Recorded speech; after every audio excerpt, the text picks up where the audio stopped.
those 5-ish seconds. Hello, everybody. Good morning, and welcome into another episode of Morning Ritual. And again, the cameras are in the wrong place, but now we're good. Ha ha! It was a magic trick. I appreciate that. I deserve Rough that. start. It's fine. Rough start. Listen, I almost got replaced this morning by a cat. Stole my chair. It's very qualified. Yeah. Yes. You know, listen, that cat is keeping us on the edge of our seats because we never know when he's going to try and kill us. But good morning, everybody, and welcome to another episode of Morning Ritual. I'm trying to be as professional as possible. I turned down coffee this morning, which was a stupid idea. But hello and welcome. I'm one of your hosts, Noir. You can find me all over the place as TheNoirEnigma. That's Twitter, Twitch, YouTube, TikTok, and Instagram. Please check out my website, TheNoirEnigma.com. I've got cool merch there, and I'm very poor. So if you want to help me not be poor, check out the sweet, sweet merch we have. And this is Anita. Hello, I'm Anita. I designed all the merch that helps us not be very, very poor. So please buy it because you'll also support me. I'm a TTRPG streamer, producer, etc. Do things. Yes. Hi. I'm waiting for this caffeine to kick in, and it might have just, but in like the weird way. Not in the good, productive way.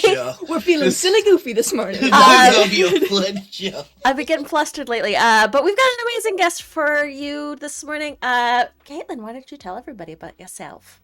I'm so Hi. excited. Hi, I'm Kaitlin. I'm so happy to be here. I use she, her pronouns. I am an RPG performer, player, writer, producer, podcaster, I don't know, artist. I just kind of do stuff anytime I'm like, that's a skill I want to do. I like Google it and see if I can, and then I do it. So everything with the kitchen sink. The eternal mood. Yeah, so true. I know you're on the same boat as me. I am, I don't know, on the internet, on Twitter, KKAMABR, and then pretty much everywhere else, Bruder Kaitlin. Find all my things. To try and remember it, I did Cacamber. Cacamber? Yeah, that's usually a hot Cacamber. It's not a real word. It's just a screen name I've been using since I was like 16.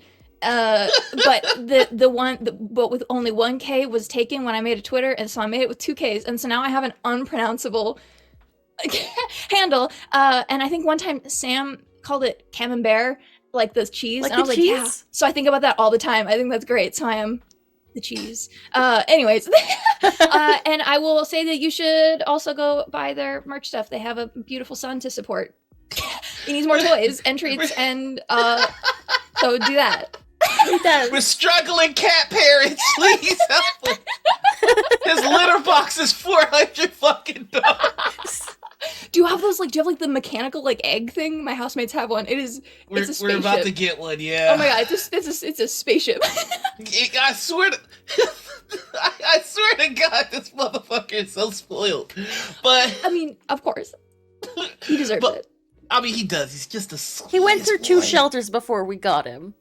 And if he's not, if he doesn't ridiculous. shape up, it's gonna be 3. No, put you back. No. How Never. dare you speak about my boy that way? Anyway, so one of my favorite things is when we have guests on that are like so creative and so talented, like hearing them do their intro. And it's just like, I do this, and this, and this. And it's like they get exhausted I with do it. stuff. It's I a don't lot know. of I haven't things. updated my personal tagline in a while. Oh, good. The guest of honor is sneezing. finally here. Oh, it's a very important Sneezed. contribution. Our secondary producer is here. That's a baby. I love this baby. That's a baby. Double baby. So one of the things that I found out about you, and I've had the pleasure of playing in a couple of games with you now, you could beat my ass. So what's going on with that? I'm just going through some social media one day, and I see Kaitlin kitted up in boxing gear, just working the bag, and I'm like, oh my god, this whole time. My gloves were in the back here, which were secondhand from a very dear friend of mine, which I think makes them more special to me. I loved him. Heck yeah. Oh my gosh, I started boxing a year ago in March, so like yeah, it's been a full year. I had been trying to find something active to get myself out of the house last winter because I was just seasonal depression, and it's dark and it's winter, and y'all live up here, you know. Yeah. Winter is hard.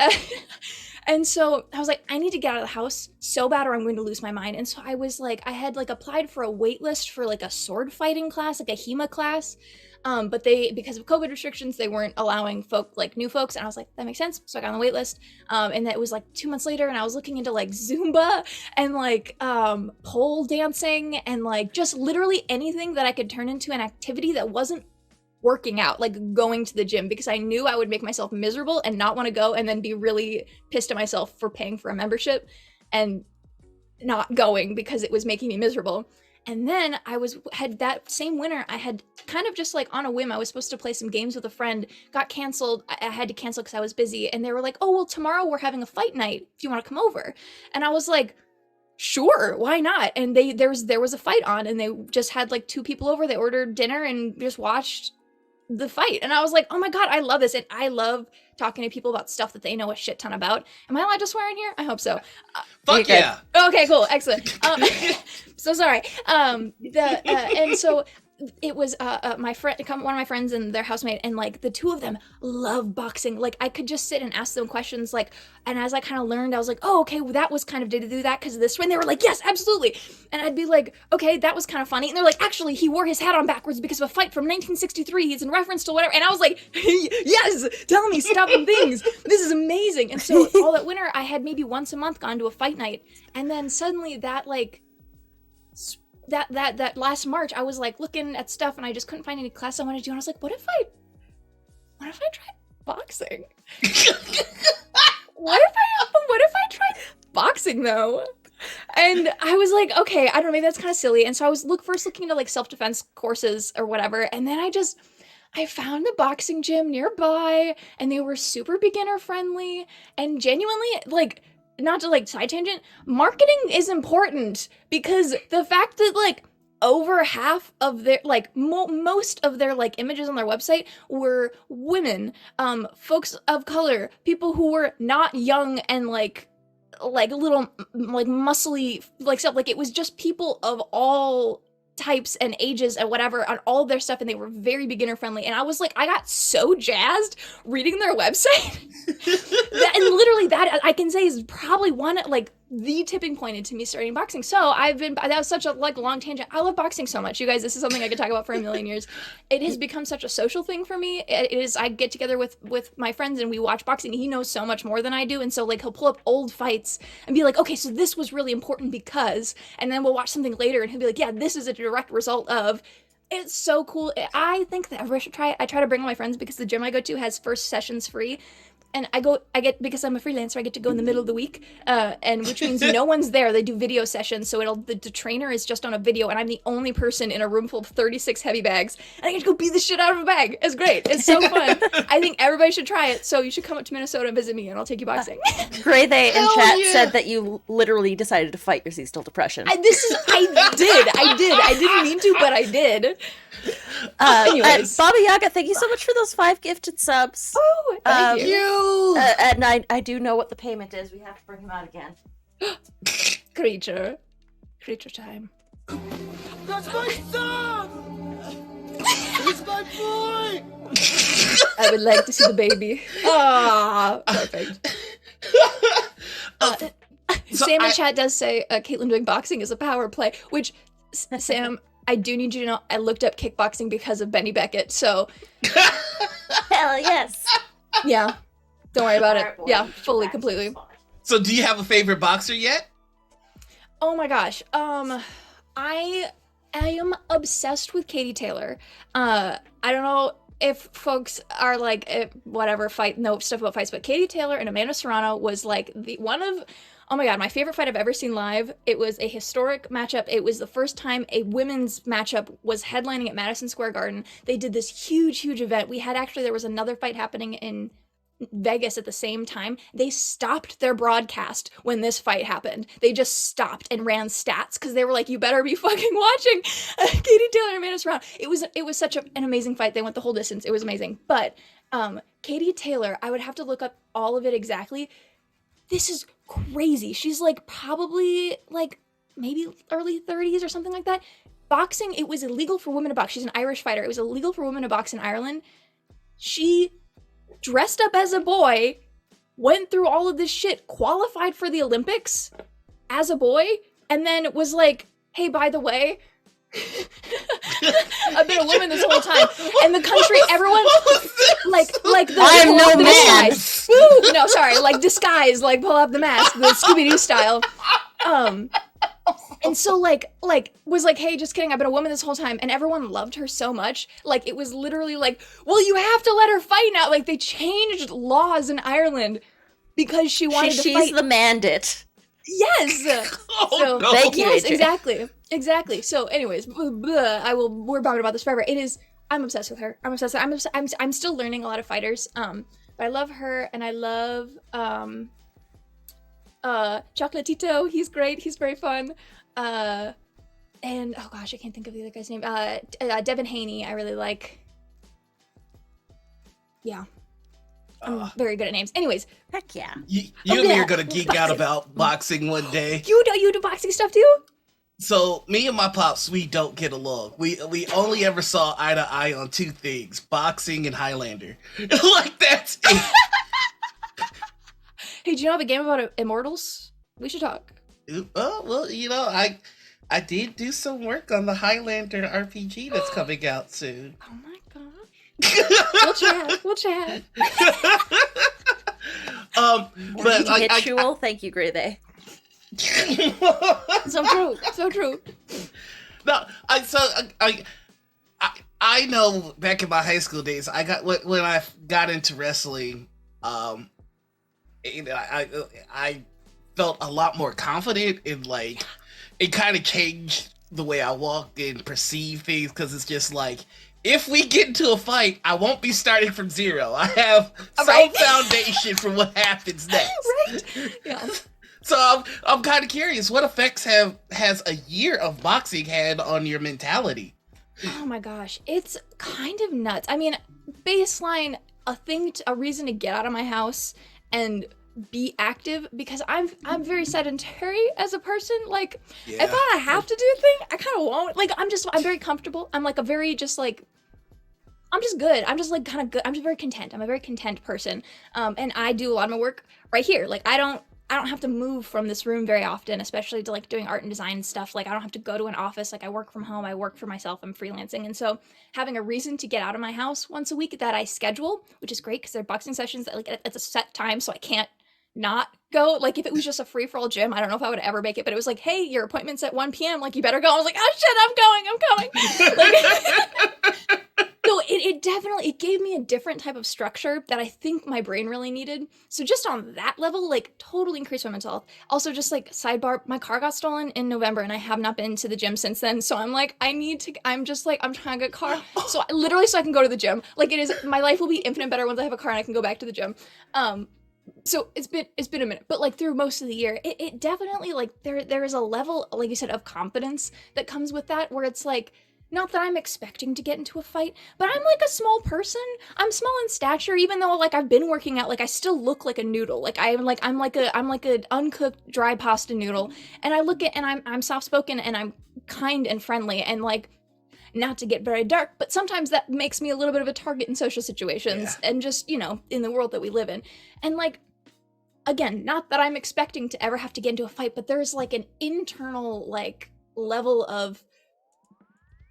I'm not as like I'm not helpless and not that I was before, but there's just an added like I'm strong, like I'm capable of like taking care of myself and no one around me needs to know that for me to feel better about like if I have to walk somewhere at night, if I have to just like being in like physical spaces with other people. It's just like I feel better about existing, as just like a small lesbian. I don't know. Like it's Kaitlin can punch Nazis now. These are important life skills. Thank you, I get it. Sam. Yeah. I would have tried before, but now I'll be good at it. You know, like it's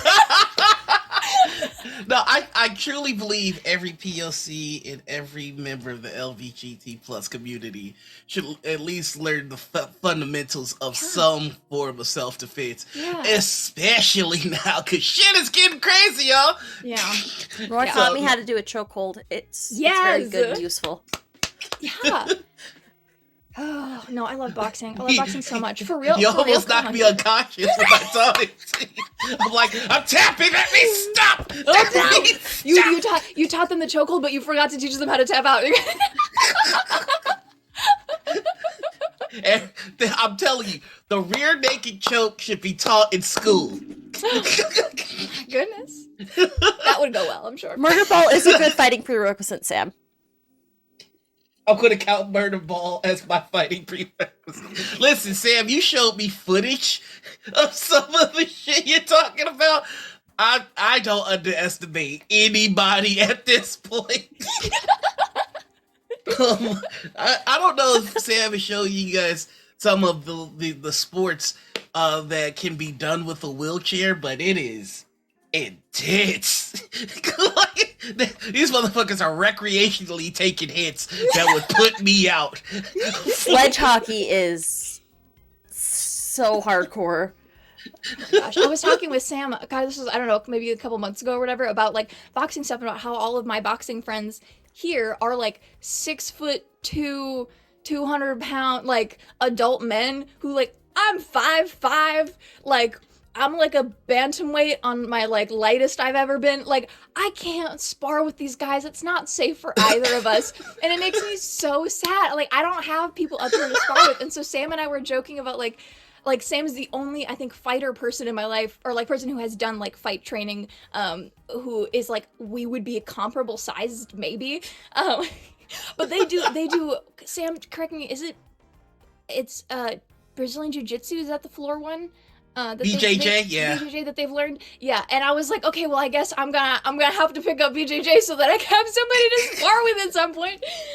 Oh my!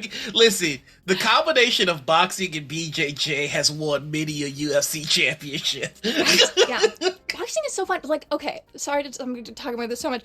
The fighting, like MMA and like boxing and stuff, and like having like they're all kind of part of MMA, but then watching people who are specialized in one or in like MMA try to like just box. It's so interesting because you have such a different skill set. Like you do know how to box, but you're used to being able to do so many other things. And so you have like, there's like MMA specialty fighters who box with like people who are boxers who only box.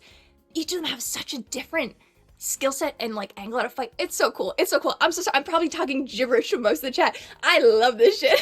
I love this so much. This is my favorite thing about the show is when people actually, we tap into a special interest and we go on the tangent for it. That's my favorite thing. God, I wish I knew more. I need to like mainline more information about this stuff in my brain just because it's so interesting. It's so fun. Listen, I hate both of these guys, but I highly recommend the McGregor versus Mayweather fight. Okay. So McGregor, I don't know McGregor, but Mayweather. McGregor is a UFC fighter. Conor McGregor, really popular, all this kind of stuff, and he challenged Money Mayweather to a boxing match. Oh my god. Money Mayweather is a champion boxer. Yeah. Conor McGregor is a champion MMA fighter. When they got into the boxing ring, it was such an example of what boxing really is. Yeah. Mayweather is notorious for a very defensive fighting style.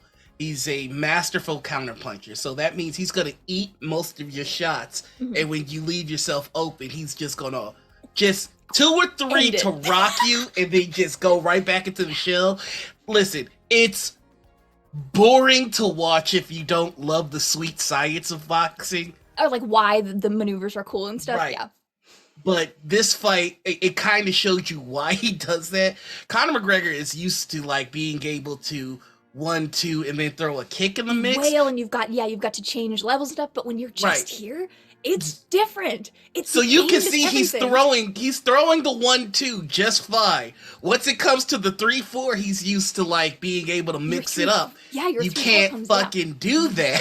So he's like 1-2, 1 Mississippi, 2 Mississippi, 3, and in those 1 Mississippi, 2 Mississippis, reset. Mayweather just rocks his Oh my shit. God. It's just No, so Mark, can we fun. have a fight? Can we watch old fights? Can we have a little night where we just go watch old I fights? would. Please. I have a list of boxing, boxing documentaries that I would Oh my love to watch gosh, with you. My please. favorite one is called "When We Were Kings." It's the story of Muhammad Ali. Oh, cool. I haven't seen it. I've heard of it. I have not seen that one.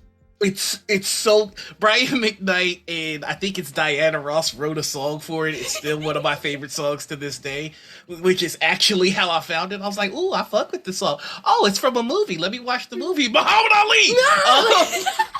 Stream Punk's Fight Night has now been scheduled, according to Sam. Yes. It's on the books. Yes. I'm here for it. Listen, if we want to do a movie night of all 3 Creed films, who am I to say no? But We gotta get back into movie night. We haven't watched a movie since Alien for since Wimps. Aliens, yeah, I still have to make you guys watch the Predator movies. They're so good. You're so good. I Um, will also just because I brought it up, I will die on this hill. The second Predator movie is the best Predator movie until Prey. So take that, people who hate the second Okay. Predator movie. I was about to be like, I'm sorry, the best Predator movie is Prey, hands down for me. No, Prey is obviously the best. Eat, pray, but, love. Yes. Yes, eat, pray, love. Caitlin, no more scary. I love Sam so Sam, I much. swear to God, it's an action movie. Please, I think you would like it.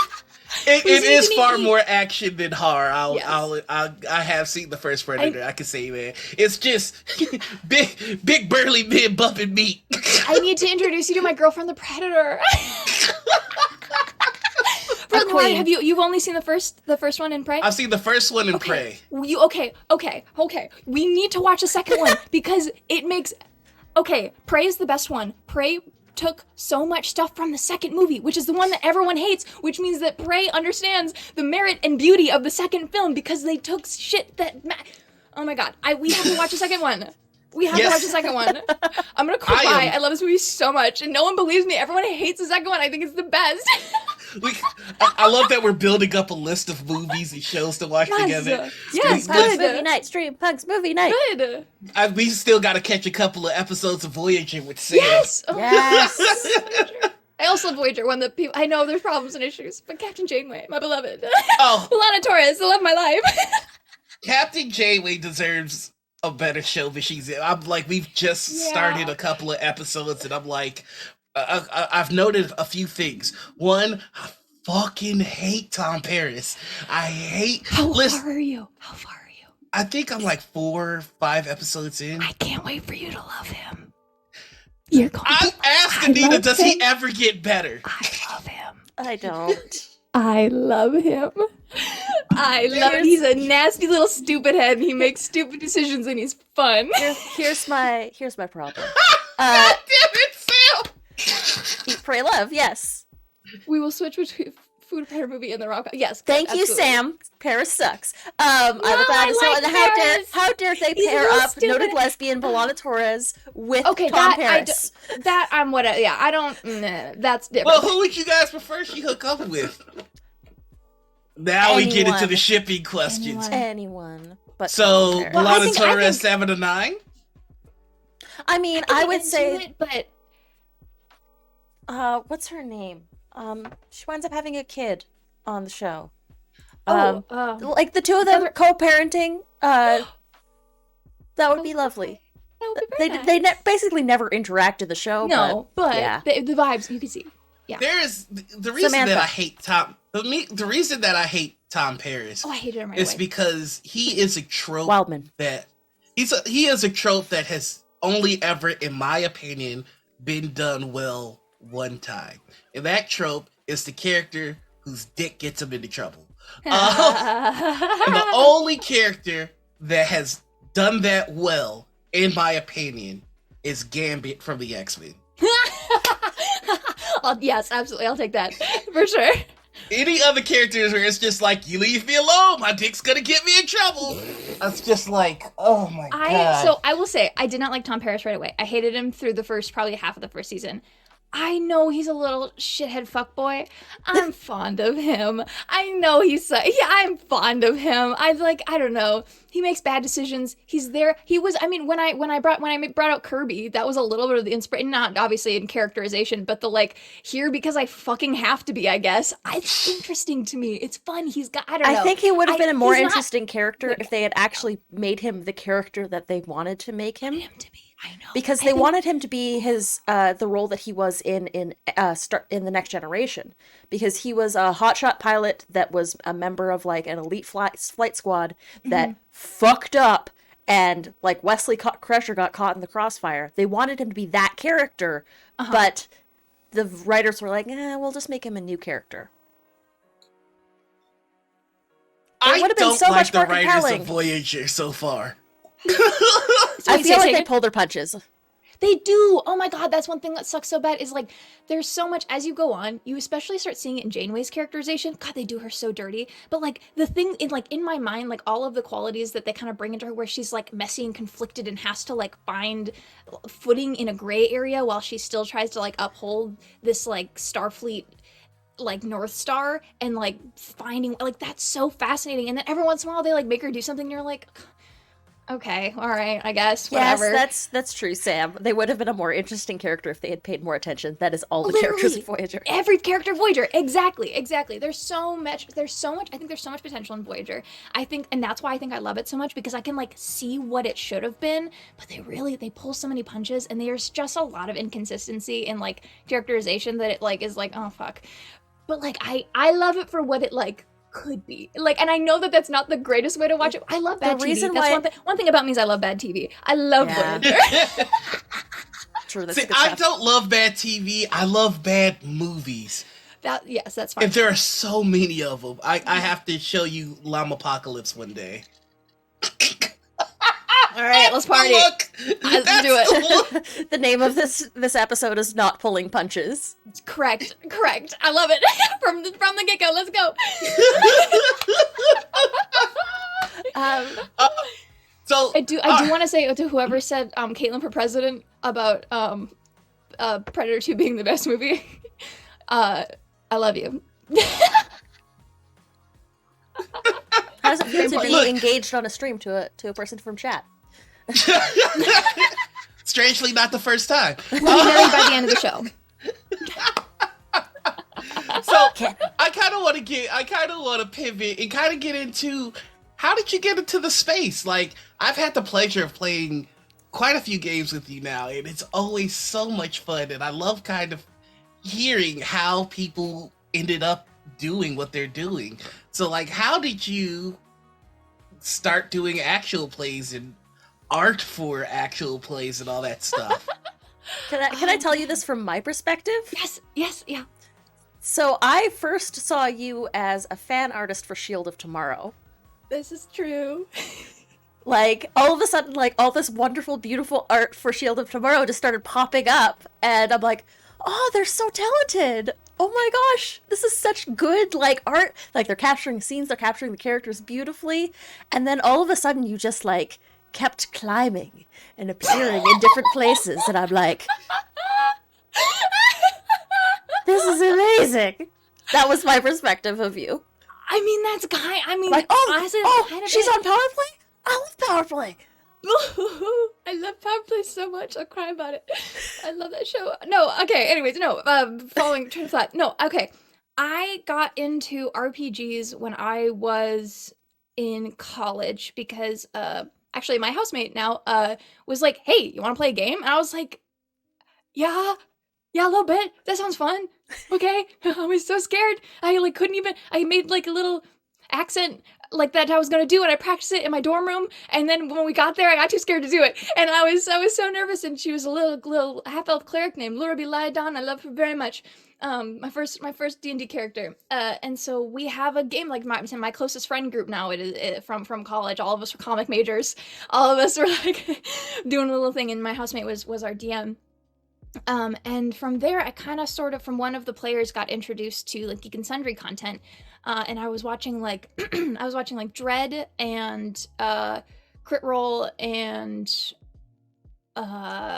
Shield Tomorrow, obviously, like Weave Society, like that kind of circle, LA by Night, like that was kind of the I was watching all of those and loving it. And I realized like later, a couple years later, that I was like, oh my god, I loved this so much because as a child, me and my friends were like playing RPGs without the dice and rules. We would go, I've talked about this on other stuff before, but like we would go to one of my friend's house because she had the biggest basement, and we would have a sleepover. Everybody would bring notebooks. We would collectively pick a genre. We would all make a character and then take turns writing pages together about like what this adventure was. We were playing an RPG and we didn't know it. And like so my best friend from childhood, I've known her since I was like 7. Actually, she and her husband are the one who got me into boxing. This is who this is. Like we both independently got into RPGs in college, and then when we kind of like reconnected after college, when we weren't so busy with everything, we were like, oh my god, you play you play D&D, I play D&D. When did that happen? Why haven't we been playing D&D together? So like that's kind of like it's been a very like reconnective tissue for me, and like hysterical that was a thing that we did as children and didn't like. I mean, no one ever explained TTRPGs to me. I don't even know if I ever heard the phrase Dungeons and Dragons when we were little. But like that was kind of I consider that like my starting point in RPGs, even if I didn't know it. Anyways, point being, college I started playing games and watching all of these games, and I'm an art major. I have always done like art and fan art and whatever. You get hyper fixated on something, and like that's I think I actually recently said this on a podcast that I guested on, but I was like, I get to the point where something makes me feel so big that I need to make something about it.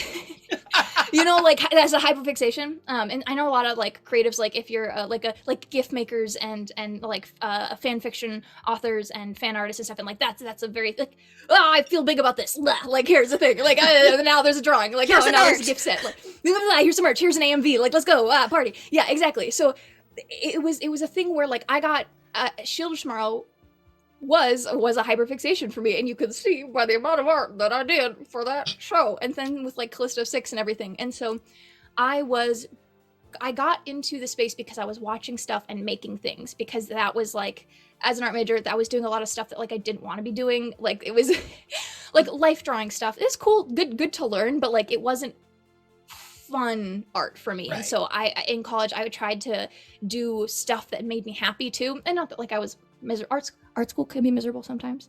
I did not have that bad of a time in art school, but I did have a bad time in art school. It's fine. I graduated. We made it out alive. But I needed some stuff that was like the art that made me happy.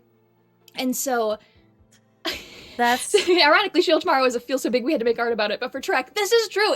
That's oh my god. I think about that too. That it was like it's the levels of like resonance of the love of a thing. Oh, I'll cry about it if I think about it too hard. And so it was making art and like posting fan art, and so people started being like, oh my gosh, can I commission you to draw my character? And that's kind of where that kind of started. I was like, yes, oh my god, I would love to draw your RPG character. Are you freaking kidding me? And that for the longest time was my favorite thing in the fucking world, was drawing people's RPG characters, because they would send me like Pinterest boards and like Google Drives and like history write-ups and like other mood boards and references, and they would tell me the I loved it. I loved hearing, as I've said before, I love hearing when someone loves a thing so much that they'll just like blah, blah, blah, talk about it. I want to hear all of it. And so this was like my tiny little microcosm of like strangers coming to me and being like, can I tell you about this thing I love so very, very much? I'm like, yes, and then I get to draw something for, because you love it, and like that makes me love it too. And so all of my like commission art from like, oh gosh, end of college to my first like year out of school was like TTRPG character art for like folks, for individuals, and I love it so much. I haven't had commissions open in like publicly in a while, but that's always been one of my favorite things, is just to do like personal commissions for people and like get to like make their character alive, because it's a thing that like, I don't know, it exists in your brain, and for someone who's not an artist, like you have all of these like visions and stuff, and you can bring face characters or whatever, but then like, I don't know, I love being able to be like, okay, and now you have all of these things that are just kind of other things, but now this is them. Like this is them and now you get to have them. They're alive. Like I get, and like, I don't know, maybe that feels like toot my own horn a little bit, but like I love to be able to be the one who like makes their little guy like for real and not just like a collection of Pinterest boards. It makes me so happy. Like I love it so much. Anyways, point being that was kind of that. Then it was just like running full tilt down a hill. Like I can't stop. Here we go. Like literally no way. Like I love this, but also like it just kept accumulating. And so I started getting jobs for official character art for streams. And like we talked about this before the show, but Mall Kids was my first RPG cover art. I had done, I think around the same time I was doing 2 cover art, but one of them was digital. So I think I always think of Mall Kids as my first one because it was my first printed cover when art. it's physical, it hits different. It hits different. I think there's a photo of me like crying when it came in the mail. Huh? I mean, I had done something in print before to graduate. So I published 2 graphic novels, Right. And one of them was to graduate college. And so like I had a physical printed book. I actually grabbed all of these so I can show them. I had done like a physical printed book like before, like 90 fucking pages. Like I blacked out and made this. I don't know. I did it in 9 months. I don't call that remember my most hand of this. slipped moments. Literally, I'm like, how did I fucking do this? I was trying to graduate. I published a book. This is 90 pages. This is deranged. Anyways, it's old, whatever. But that was like, I had to do that. So like getting Mall Kids and being like, I got to do this was such, oh my God, like it, obsessed, in love, crying so bad. Like, and you referenced Phoenix for the Mall Kids art as well. I did, yes. So Sam's chair, Phoenix, was a reference for the most recent Mall Kids art. Actually, I don't know if no, it wouldn't have been this one. I knew I know Phoenix's chair style, and so I was able to look up for this one. But I didn't use Phoenix directly. But for the most recent Mall Kids, I had messaged Sam and I was like, hey, do you have time, bandwidth, and interest for a potential hypothetical question about wheelchairs? And they were like, sure, even like continue. And I was like, have you ever thought about what it would be like to scale a building in a wheelchair? And how would that work well? What's the best way to do that? And they were like, okay. They wrote me like paragraphs and sent me photos of Phoenix of different angles that might be useful and whatever. And so the most recent Mall Kids is a joke, kind of a play on Die Hard, but in malls. That was kind of so it's like a heist. Like kids are like climbing a building, and I have like every time I do a printed Mall Kids cover, I'm like, I'm in charge of this. I kind of get to do whatever I want. And so I'm like, of course I'm gonna put a wheelchair on a cover. And so I'm like, and if we're climbing a building, of course the person in the wheelchair is still going to be there. So I'm like, hello, Sam, what's the best way to do this? Like, is it possible? Is it feasible? And so we've been talking about it on and off for See, this is one of my favorite things when like 2 of your friends hyper focuses perfectly aligned. Yes. Because I'm like, oh, you asked the perfect person. Yes. I was like, I knew if they had time and like interest in talking about wheelchair stuff, I'm like, I don't want to be like, hi, wheelchair user, can you tell me about wheelchair? Like, I didn't want to be, I'm like, I genuinely wanted to be like, have you ever thought about this? Because you would be the person who had. And they were like, of course I have. I played a Spider-Man game. I'm like, all right, that's true. Which there is actually an in-canon Spider-Man that has a wheelchair. Yes. Yeah. Mm-hmm. And the web shooters come out of the chair, and it's so fucking dope. It's so good. It's so much fun. I love the reason, I mean, for many reasons, Mall Kids is very near and dear to my heart, but also just like, so Matthew Gravelin is now one of my dearest friends, which also, the reason I know Matthew is because, so he wrote for Weave. He was one of the original Weave playsets. He wrote Click. And I love Click because I think it was the most, like adaptable, because there wasn't like goblins in location snow. It was just like high schoolers, and you could kind of do whatever you wanted. And so me and a couple of my friends, my same D&D group, we would sit and we would come up with like, we made like a zombie story in Click for Weave. We made like an apocalypse story in Click for Weave. We made a superhero story in Click for Weave. We made like a heist adventure like story in Click for Weave. Like, it was just so much fun. And so because we're all comic artists, of course we're going to draw our characters. And so I posted this character that I had made. I don't even know, it's probably on my website. I don't even know if it's still there. It's old now. It's many years ago. But I was like, of course I draw it. And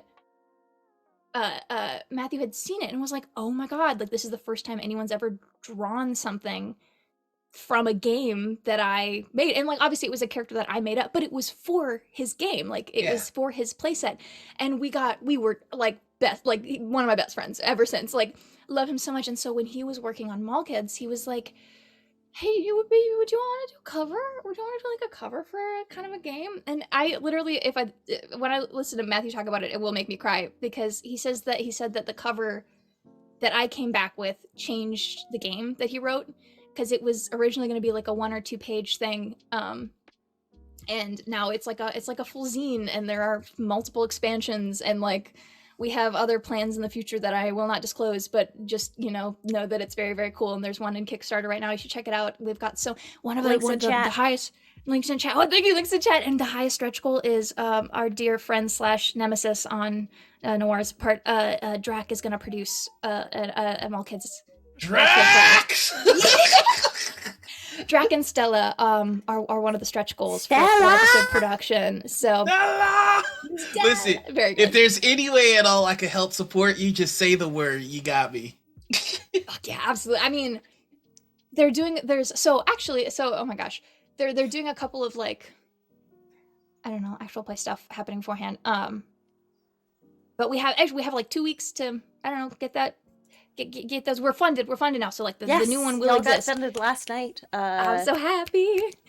Very, very cool. That's so awesome. I'm so happy. I'm talking in circles now. I've lost my train of thought. But anyway, anyways, yeah. Matthew talking about Mall Kids, like it being made that like what I brought to the table was like, he was like, no, like I think of you as, you shaped the game because you brought me this, and it like I suddenly had a different vision for what it should be, and now it's like 16 pages, and it's very, very cool. So it's always, so when he came, he was like, okay, well, I'm doing an expansion.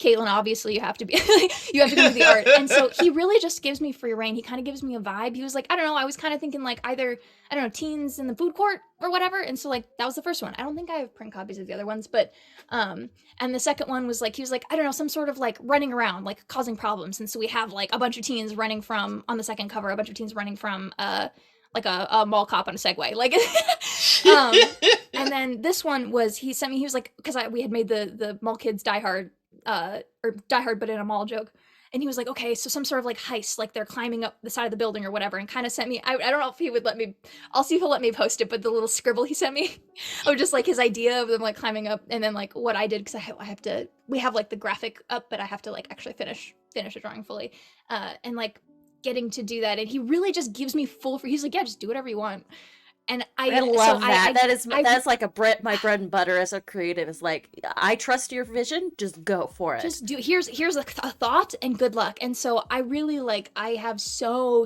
much love for the Mall Kids covers, because I really get to just go in and be like, okay, what do I want this to be? Who can I like make? Who do I get to invent for this cover? Because none of them are existing characters. Every single cover has different people on it, and so that was, I don't know, just it's very special to me. I will gush about Mall Kids forever. I love you, Matthew. Thank you for letting me be part of Mall Kids. That's so cool. Like that's such a cool way to get into the space. Just kind of like you drew your way in, and I literally. Oh my god, we totally got off track. Hard. I arted so hard. Yeah. Oh my god, I totally lost track of what the fuck we were talking about. I ended up on an actual, I ended up as in the writer's room for an actual play, then ended up getting cast on that actual play when it came out, and then was 2020, before pandemic stuff actually, in like January 2020 was my first RPG, and then from there it has just spiraled. So there we go. Yeah, that was that question. I forgot. I lost where we were. We figured it out. No. We're good. We found the tracks. Continue. Sorry. Yes. No. I love the energy. First off, yes. But second off, I do have to say, like, as somebody on the other end that can't draw, it has like, like when I'm GMing, I have such a clear picture of like what's happening. Describe it. I can see it. You're very and it's just like when someone makes that real, it's just. I remember the first time I got character art. I bawled like a baby. I was like, "It's my boy! You're real. It's a little guy." And it's just. So, I mean, artists really just are the spark, or the lifeblood of what we do, because it's just like, man, it's wild to create a world, but to have somebody else go, I'm invested in this too, and check it out, now it's real, there's something you can touch. Look at, yeah. It just, Every time it happens, I'm fucking just. I remember Sam teasing me when we got fan art. I think it must have been Power Play, but I got fan art for the first time, and I was like bawling. Ooh. And they were like, "Get a taste of your own medicine."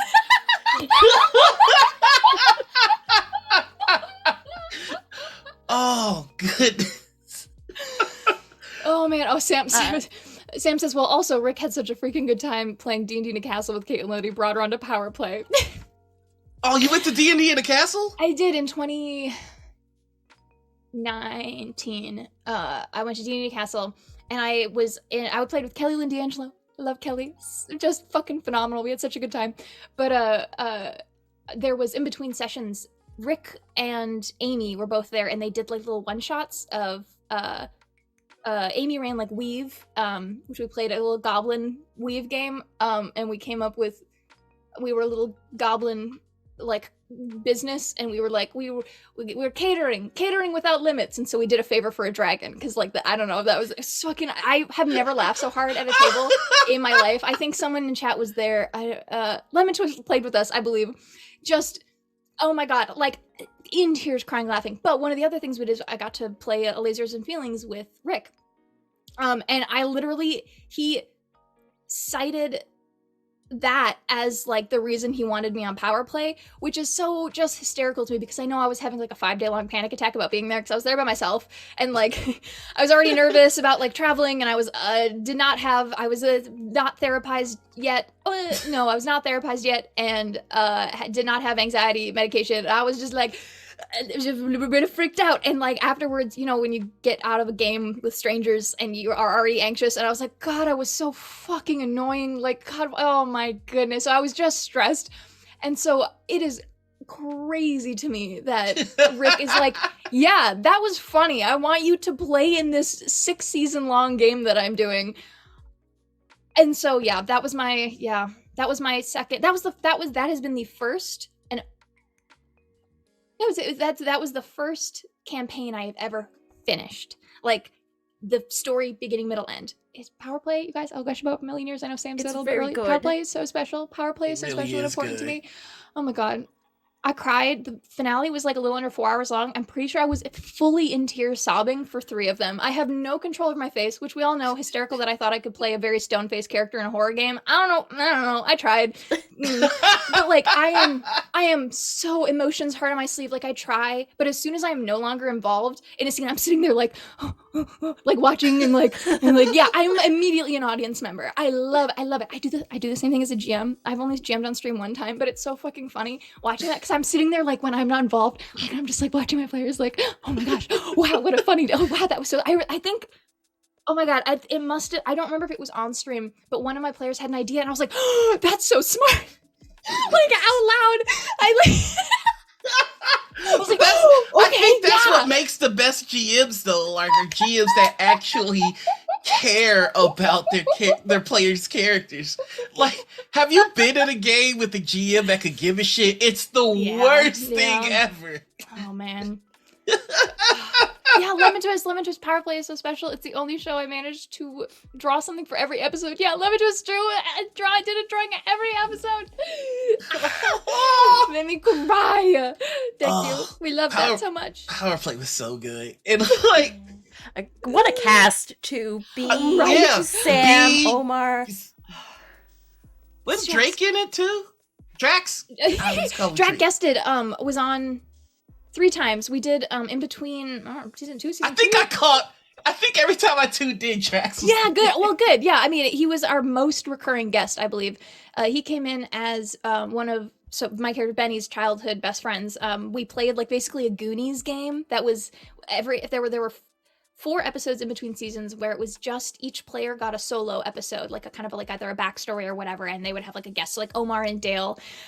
Oh my god, fucking nuts, just wild. They played, and then it was Sam and Eddie Doty, and then B and Markia McCarty and oh fuck, what's his name? I feel so bad now that I can't think of his. I'm so bad at names. I am too. My brain is made out of wet spaghetti. If Sam's in here, Sam will be able to tell me. oh my god, I feel so bad I can't think of his name. I remember his character was so fucking funny, and whatever. And then I'm so sorry. Sorry. Someone will correct you're me. Good. You're good. And then mine, it was me and Ravity and Drac and Laser, and we played us as like kids. It was Benny's like origin story, and we played like a little Goonies adventure. And Drac was like my BFF. And then later, like a season later, Max Isaacson. Thank you, Lemon Twist. Thank you. So bad at names. So fucking funny. Max Isaacson, hysterical. And then Drac came back like a season or so later, and then came back again later as a hero. Like oh my god, it was. I love playing with Drac. I love being like someone who has known Drac since childhood, like character. Like we're so rowdy and mean to each other. It is, I literally, Cases of Costa Vega, you guys, Annie is so mean to Justin. I'm like afterwards, I'm like, Drac, I love you so much. That is one of my like, favorite things to do funny. with Noir is just to be like just slightly antagonistic with Noir. Yeah. It's like there's love, but they are and I think that's like, I personally, like, I'm the oldest of 3. I have 2 little sisters. We actually talked about this recently, Noir. But my sisters are 5 and 7 years younger than me, so they're very close in age. But I have kind of a bigger gap, and so we have I have a different relationship with them than they have with each other, or whatever. But my whole family, like, love language. Teasing, making fun of each other is very much a thing I grew up with, and so razzing. I'm like, oh yeah, razzing. I'm fully pulling from that, like in this, like playing a sibling with Drac, and who is just so much fun to argue with. Especially, he really is, though. So good. They're so good at it, and they just absolutely are hysterical, and their comedy, just the sense of timing on that one is fucking incredible. Oh my gosh. And like, we'll totally set you up for something. Like there was a bit in our second episode that went up where we were like breaking into someone's house to get evidence, and I opened a door and it like knocked a bunch of like flower pots all over the ground and shatters. And Drac's was like, "Are you good?" And I was like, in my defense, who puts a bunch of flower pots and ceramics in front of a door that's gonna be opened? And they were like, "Annie, are you blaming the victim right now?" And then like 5 minutes later, Drac pushed open a door, knocked over a bunch of shit, turned to me and said, "In my defense, who puts a bunch of shit in front of a door?" And I was like, "Justin, are you blaming the like?" It was just comedy. I love Drac so much. They're my RPG sibling forever and ever. I love them so much, and so I'm so delighted to be doing this little one, like 2-on-1 with them. I'm so mean to them, and I love them so much. I do need everybody to know. I love that everybody has a relationship with Drac. Good. Everybody should know and love Drac. And everybody's like, "Oh, I love Drac," and I'm like, "I will see him fall one day." Good. And we know you love them. Yeah, exactly. Oh, 2 shall stand, 1 will fall. So fun. Yeah. Drac was our most repeat guest. I think Dale was back. Dale was on twice, and I think Drac was on three times. So fun. My greatest regret is not guesting on that show. That would have been so much fun. Oh, it's just the most special, beautiful show. It's for everybody.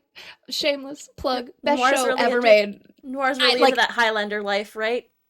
Yeah. I got all these swords for a reason.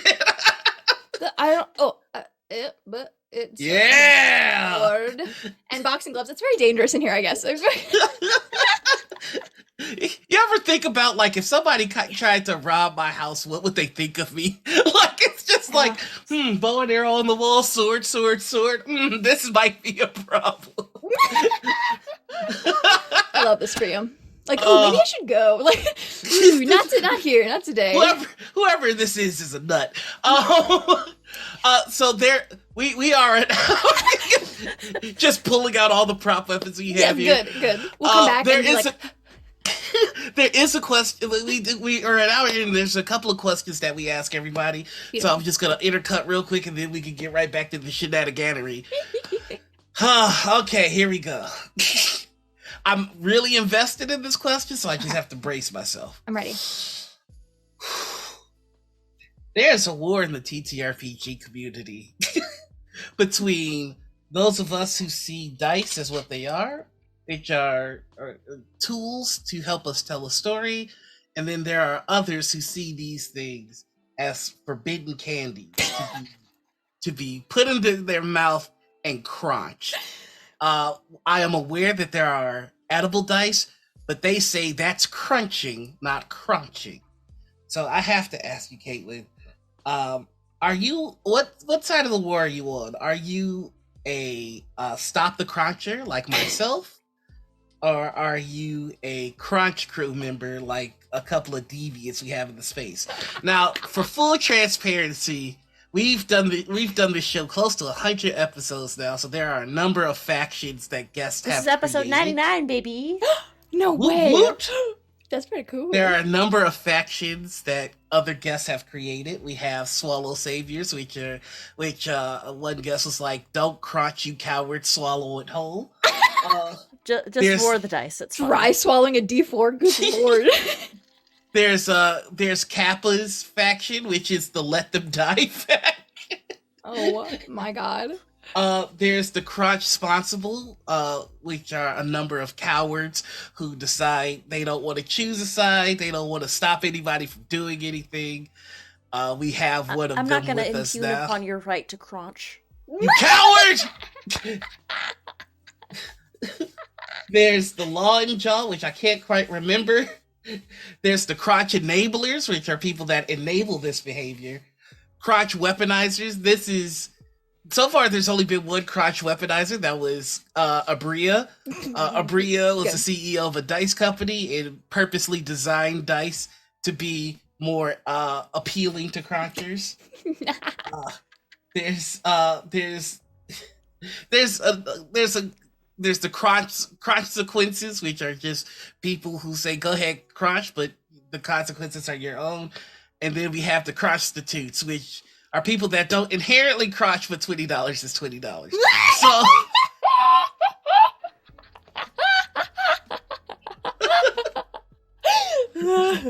So I have to ask you, what side of this war are you on?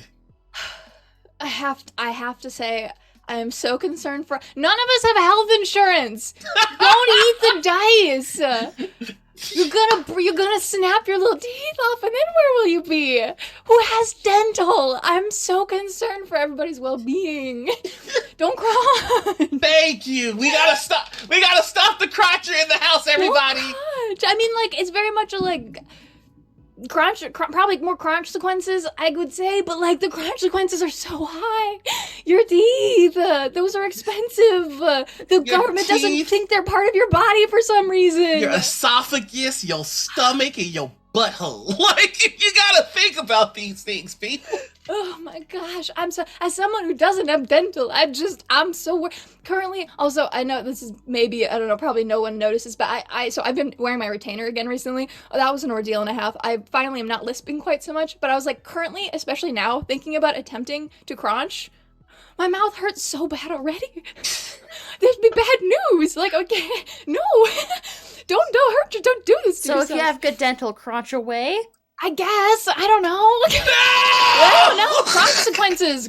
I think I'm consequences, but like concerned for your well-being. Listen, if you want to most people, even if you have dental, there are caps on that dental. Are you really willing to go? Are you really willing to go through the trouble of using up your cap on broken teeth because of dice crunching? Don't dice crunch. Don't hurt yourself like that. Don't do it. Dental. I think. Look, I'm not a person who's afraid of the dentist. I just fucking hate it. I just any sort of dental, even if it's just a cleaning or a checkup. Oh, it's miserable. I go so long. Like, I don't ever make it the whatever. Even when I was on my parents' dental insurance. My dad's a teacher. Thanks for nice dental, whatever. But I could barely get myself to go the recommended time. I would always push it longer because it's a miserable experience. I always get anxiety. So my last experience with major tooth stuff, warning, abuse, and a little bit of gore, but just a little bit. We'll put hands up when the story's done. If people want to yeah, I'll put my hands down when the story's done. So I had just gotten a new job at Apple, and I had an impacted wisdom tooth that was just killing me. It was killing me, and it was going to be a couple of weeks before my insurance kicked in. So I go to my pops, and I'm like, "Pops, my I've been trying to hold off for a while, but my tooth is killing me. So I need to go to a dentist. He's like, okay, so there are 24-hour emergency dentists. Go find one and we'll get it taken care of. So I look for 24-hour emergency dentists, and there aren't any. He goes, they totally exist. You're just being lazy. You're not looking for them. Like, call 1-800-DENTIST. And I'm like, yes, that's 24 hours. But what they do is they find a dentist near you and you can set the appointment. So that's not what you think it is. And we had this huge argument. A lot of mean things were said. And I was just like, you know what? Fuck it. And I found pliers.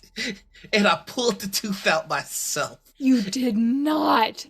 I've seen the pictures. I've got a picture of the tooth in the plier and like my mouth like bleeding, and I just throw the tooth at him like here. And that was the day I moved out. So that's the story. So it's just like after going through that, like my family doesn't drink. We didn't have booze in the house, so I just took a couple of Tylenol, which I've learned in retrospect, not the best idea. And just yanked that sumbitch. Oh my God. It was the most blistering, blinding pain I have ever been in. Yeah. But I got it done out of my spite. God. And it was just like, after that experience, I'm not putting these choppers at risk, baby. I'm not doing it. Oh my gosh. Lobby your representative to change the dental insurance thing. Include crotch coverage. No. I'm going to purposely lobby against it. That's so funny. I'm going to take a Republican stance. Is it good for the people? Then fuck you then. God, I'm adding that to my mental list of just completely metal dental stories, which now you are up there with one of my dearest friends, who my shockingly not a lesbian friend, who is a wood shop teacher and the most badass motherfucker in the world, collects bones. I don't know why all of my lesbian friends are in love with her. But she was awake for her wisdom tooth removal and asked if she could hold a mirror. That's awesome. She watched them take her teeth out. Like the one time I had a tooth taken out by the dentist, they didn't let me keep it. That's mine. That's mine. That's like I grew that. Those are my that to bones. me. Give me my bones. I worked real hard for that. They're stealing my bones. What are you, some kind of fake creature? Don't take my bones. You might take my bones. You give me Evil a tooth bones? fairy. You take my bones and my money. Evil tooth fairy. You get to have one. I don't know why they don't let you do that. I was so fucking hurt. I was like, give that back to me. It must be a, like place by place, because I got to keep I still have my wisdom teeth. When I got the bottom two out, I got them out at a different dentist than the top two. And the bottom two, she gave me a little hermetically sealed capsule that had my teeth in it. Oh. That's great. She gave me back my bones, and my ex absolutely hated the fact that I had my bones. I know folks who also did. He made me throw out my bones. Why would you make me throw out my bones? Why'd you throw away your bones? You need those. You don't throw it in there anymore. Those are sources of power. A friend of mine recently had a triple surgery and got 3 organs removed, and was sad that they didn't let her keep them. She was like, I want them in a jar. It'd be fun. If I ever got a heart transplant, I'll fight whoever I need to keep it. Yeah. Give me back Like, my How metal heart. would that be? Like, you think you can hurt me? Look at this! This is my heart. Yeah. Ugh, no, I only ever had I was ill as a baby. I got sick. I was very, very sick, and some of my when my teeth came in, I would have some it was all very bone related, so my growth spurts were very, very long, but it affected my teeth. And so when I was in elementary school and elementary, middle school, and my adult teeth started coming in, some of them came in soft in the center, which is an insane sentence. But so I had probably 3 or 4 fillings that were not cavity related. It was just because my teeth were squishy. And You had gushers for teeth? I did. I guess so. It's so strange. And then, but we also found out later when I had to get my wisdom teeth out, I only had 3. Only 3 existed, and all 3 of them were stunted. They were just little pebbles. Baby teeth. and my god, they were just hanging out in there, causing problems. But like, I didn't have like I know like my mom had like tooth roots. Sorry, this is so gross. Roots like were curved like into her jawbone. Content It was like warning, an ordeal. dentist talk.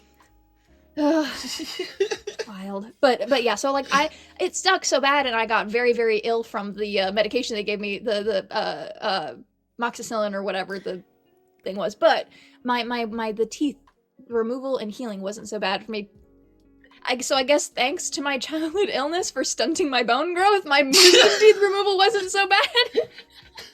I still have one left that I have to get taken out. God, that sucks. I hate it so much. My mouth is so crowded. Anyway, there are other questions that we asked, and the second one, it depend on the order. The order of the questions changed depending on how you answered the crotch one. Because there's a punishment question that you're still gonna get, but it comes later. I'm gonna give you more time to think. Excellent. So your question now is: you are the God Emperor of the TTRPG space. Oh my gosh. Any 3 things you want to have happen, no matter how big, no matter how small, you snap your fingers and it is so. What 3 things do you change in the TTRPG space? Sorry, I have to start dark. Every shithead abuser evaporates into dust right now. Sorry, it's gone. Oh, absolutely. Thanos Snapple. Yeah, literally. My God, could you imagine the next morning seeing who's gone? That would be interesting. Yeah, no, gone. No, I don't need to kill anybody. That's dark. But they don't have access to the internet anymore. Yeah, 1. No, that's a fake. Where's the? Anyways. So true. Okay.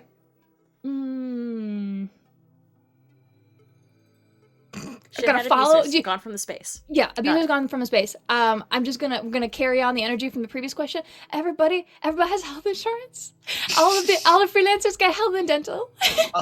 They get the best ones, and they don't have to stress out so bad about doing freelance, and they can hopefully do more creative fun stuff. So we all move to Canada because that'll never happen in the States. No, I get to snap my fingers. I'm just kidding. I am the God Emperor of the TTRPG space right now. Everybody gets health insurance. Including dental, because some of you motherfuckers... Including dental! But you're crotching. No. Yeah, I'm the God Emperor right now. No, you can't tell me to move to Canada. I'm the God Emperor right now. Oh man. It's not bad. No, we're like, I know Canada's great. I'm like, my buddy. I'm right up against Canada. We're great. We're buddies. I just mean like, right now, nobody has to do anything. They just get it. Yep. They're still out. Yes. Oh man. Okay. And then the third thing.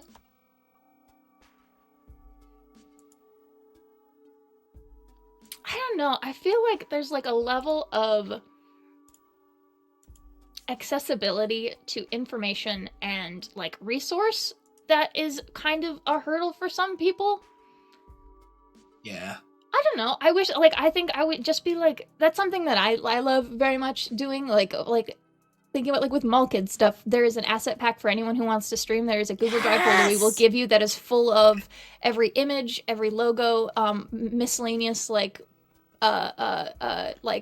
halftone like screens and all the backgrounds and everything. So, like literally I put that together because I love folks being able to have the resources. That's one of my favorite things, is being able to like do design for a show and like, here you go. Don't worry These about assets this part. are free. Take it.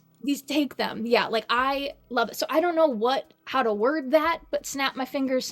There's something in there about accessibility to information and assets and availability of things for folks, whether that's technology or like just spaces of information and like collections of things that makes this storytelling possible for folks who normally don't get that or are like, because of whatever tech setup or just walk of life or time in the day, but have stories to tell. Like, there are so many people who are making such good shit, but no one gets to see it because they are lacking in elements. And there's something, I don't know how to word it, but there's like a snap my fingers. There's a database. There's a data bank. There is something available for folks to be able to pull from, that anybody, a free asset like, database for streamers. Yeah, like that, like a Creative Commons database that anybody can pull from and use, and not even just visual stuff, but like, because that's kind of where I was angling at, but like,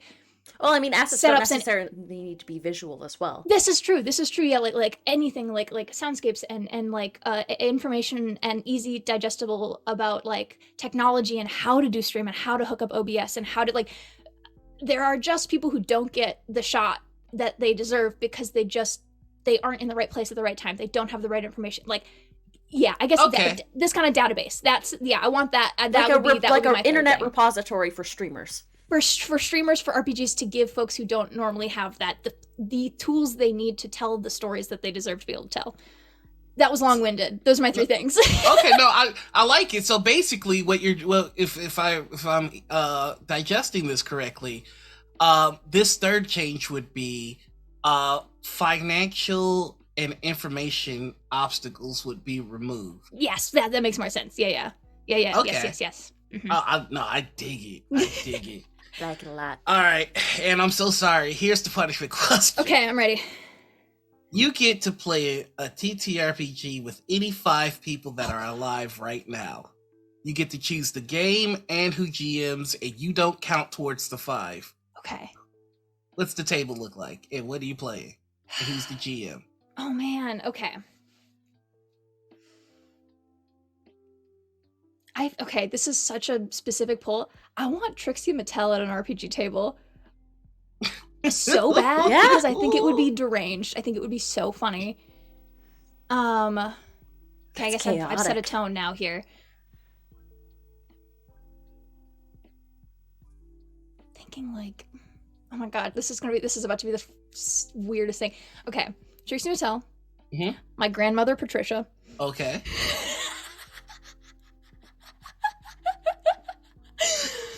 I always love when people are like, they pick a family member, because I'm just like, I can't imagine, like, I play with my siblings, but I can't imagine, like, my grandma or my parents I've playing never at played the an RPG with my grandma, but I think she would be so fucking funny. She is so like, she'll get like sick of shit. She'll be like, knock it out, like whatever. But she would be so funny because she's so creative and so weird. Like I said, I've never played a game with her, but I'm like, with the right table, I think she would have a blast. My grandma. I need Sam to live at every table, every game I've ever played in my life. If Sam's not there, Co-signed. it's not worth it. Agreed. Thirded. This is what it is. This now. is the way. This is This the is the way. way. This is the way. Gosh, 5 is such a big number. Right? It doesn't sound daunting at first, but then No, like it you start immediately thinking, is. it's like, fuck. You got 2 more. I do. You got to also pick who's GMing and what you're Oh playing. shit. Okay. I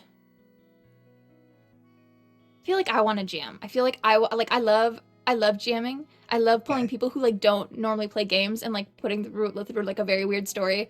I would love to jam something. I have no idea what game yet, but we'll get there. All right, 2 more players. 2 more players. Oh my goodness.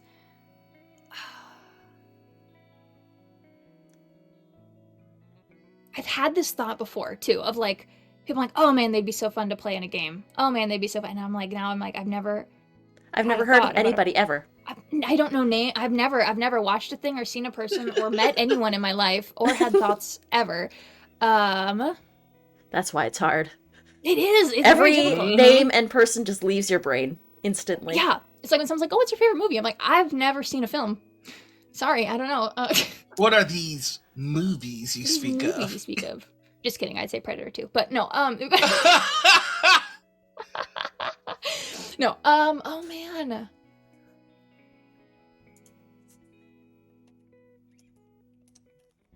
I went to a burlesque show, and that had me thinking, like, man, I'd love to play with a bunch of burlesque dancers. Right? Yeah. It's just I feel like it's always like situation where I'm like, oh, watching a group of people do things. I'm like, oh, this would be a fun table. Yeah. Or like what? But like sporadic. Oh my gosh. Wow. Sounds like that time Xander ran a game for his mom. Oh my god, yeah, my favorite thing in the entire. Oh my god, that's so fucking fun. That's sweet.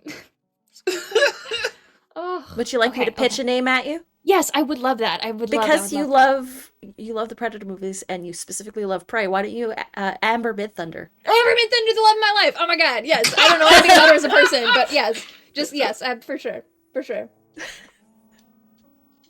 She scares me now.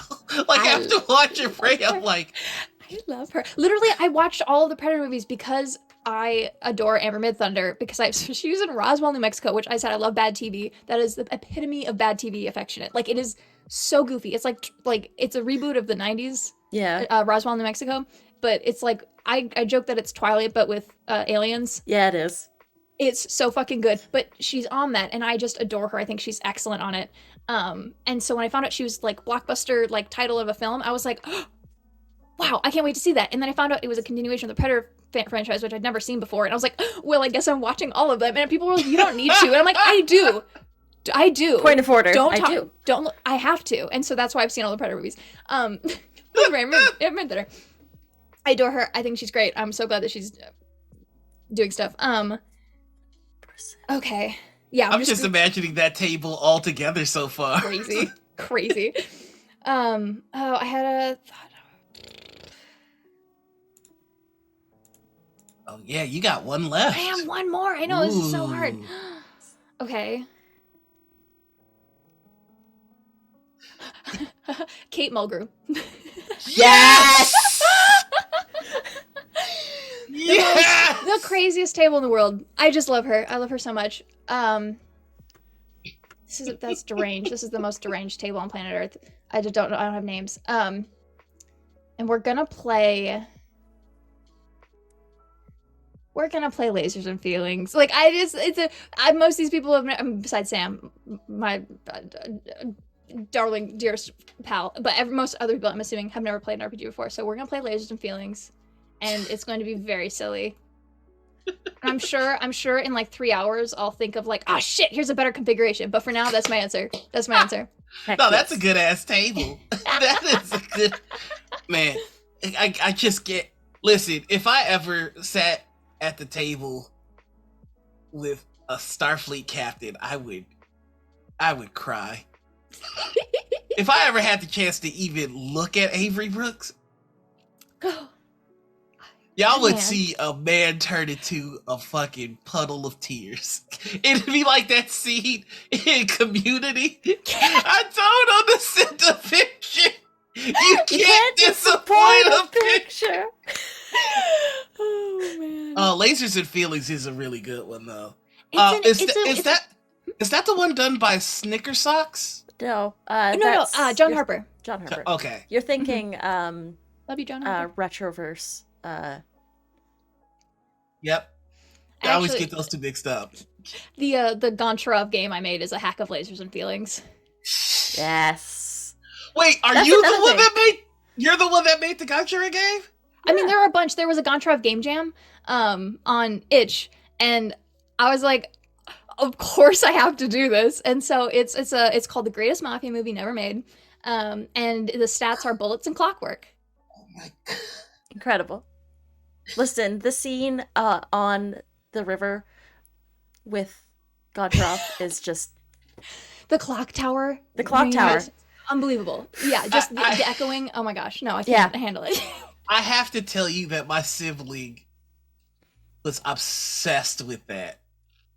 We talked about it in depth on Dungeons and Dragons, and I remember saying, yeah, I think I seen somebody make RPG rule sets for it.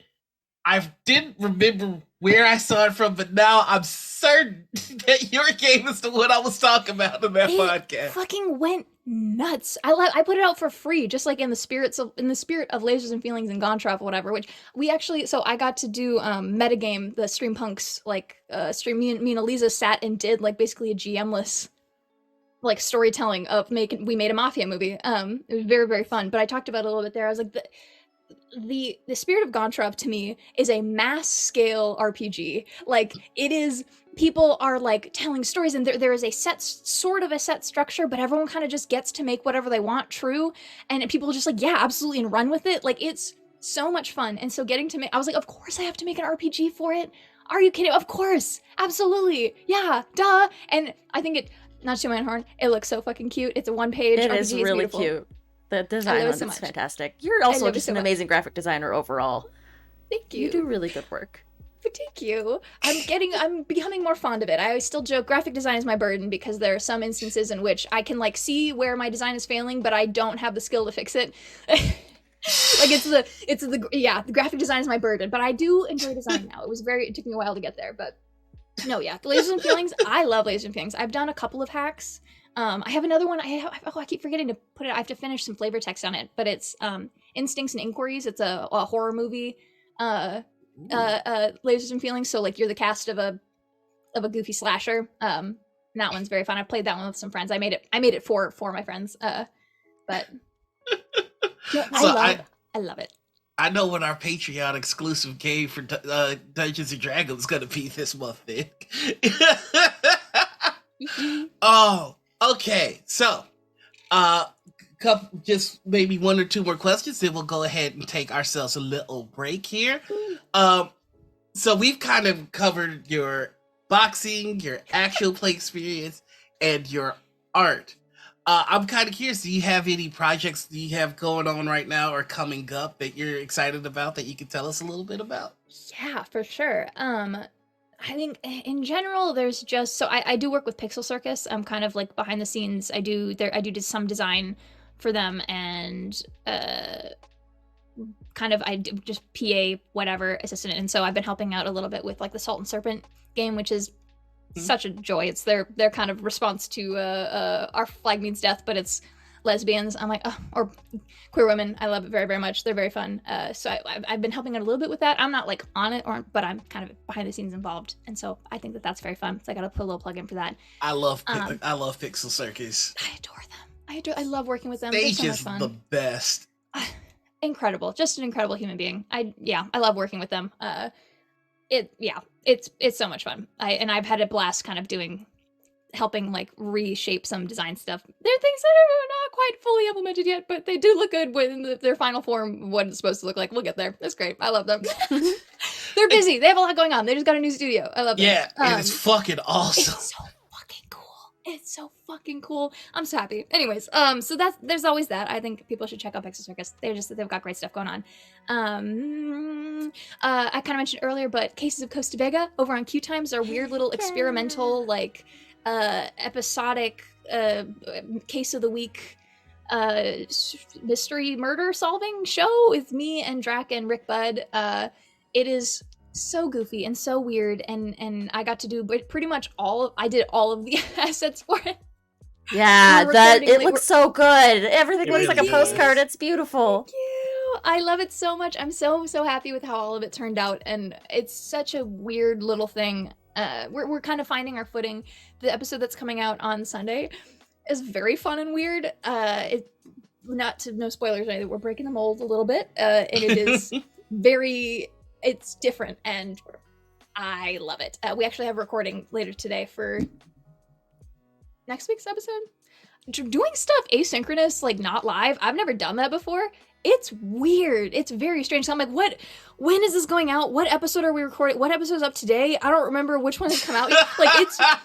I feel like so lost on it, but it's been very fun because we get to do weird, like we get music cues now, and like so no one has to control it while we play. Afterwards music gets put in, and we can kind of take a second when we have like tech issues, we can just edit it out. It's very, very cool. I've never done anything like, I mean, I've done podcast stuff like that before, but not an RPG.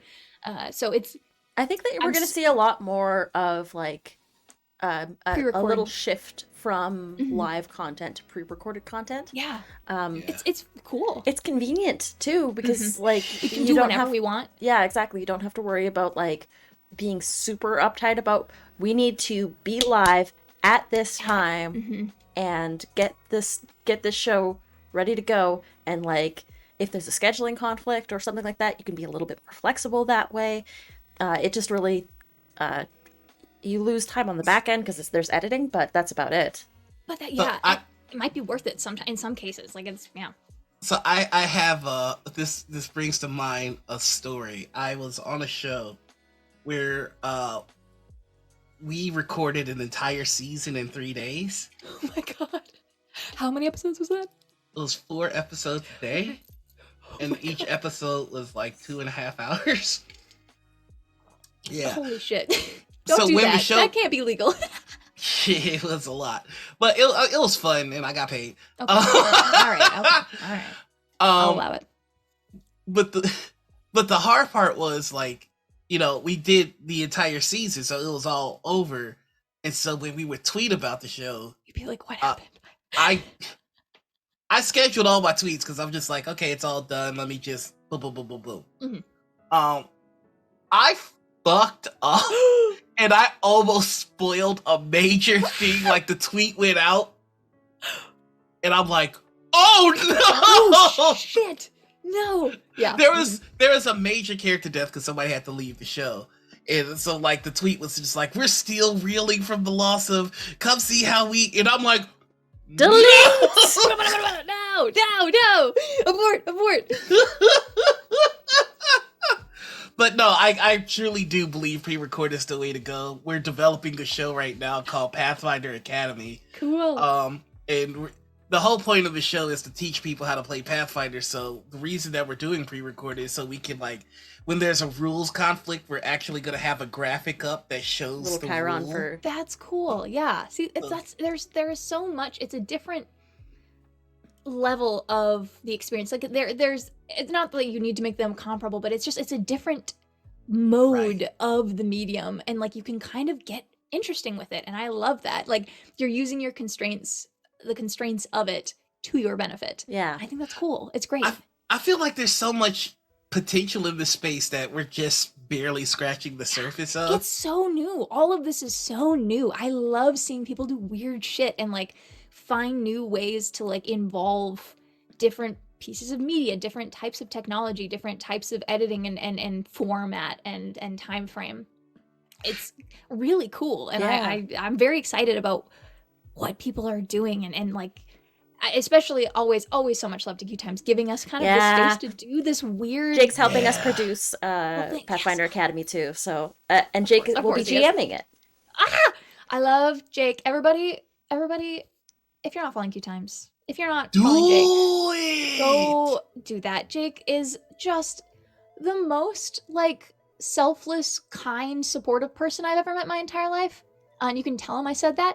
And wildly talented. Wildly talented. And so just out of the goodness of his heart gives this platform to people. Like we'll just like, I know the first season of Powerplay, I didn't even realize this. He just like did our overlay and our like title sequence and credit. Like he just did that. I didn't know that like just cause he wanted, just cause he could, just cause he has the skills for it. And like he does that for most of his shows if they don't come in with their own assets. Like yeah, and that's one of the things, like, because I've been working on the assets for Pathfinder Academy and, like, working on, like, casting and everything. Jake's, every step of the way, Jake is like, do you need anything? What do you need? Let me help you. Can I do for you? Yeah, literally, just the best. And like, I'm very excited. I'm like, no, just focus on making the story. And Jake's like, yeah, you just okay, I can do that. Let's go. I can do that. Okay, yes, I'm good at not helping with everything. I'm definitely can Jake works so hard, for real. Yes, works so hard. And is so many different projects all at once. Like, yes, has like a full ass day job. Like, I still remember. I think it was on an episode of Beacon where my man is producing our show, and he starts to talk and like what he's saying doesn't make any sense. Ember Squad, and we're like what are you saying? He's like, oh my bad, I'm also producing another show right simultaneously. Now. I'm like, how? He has two setups.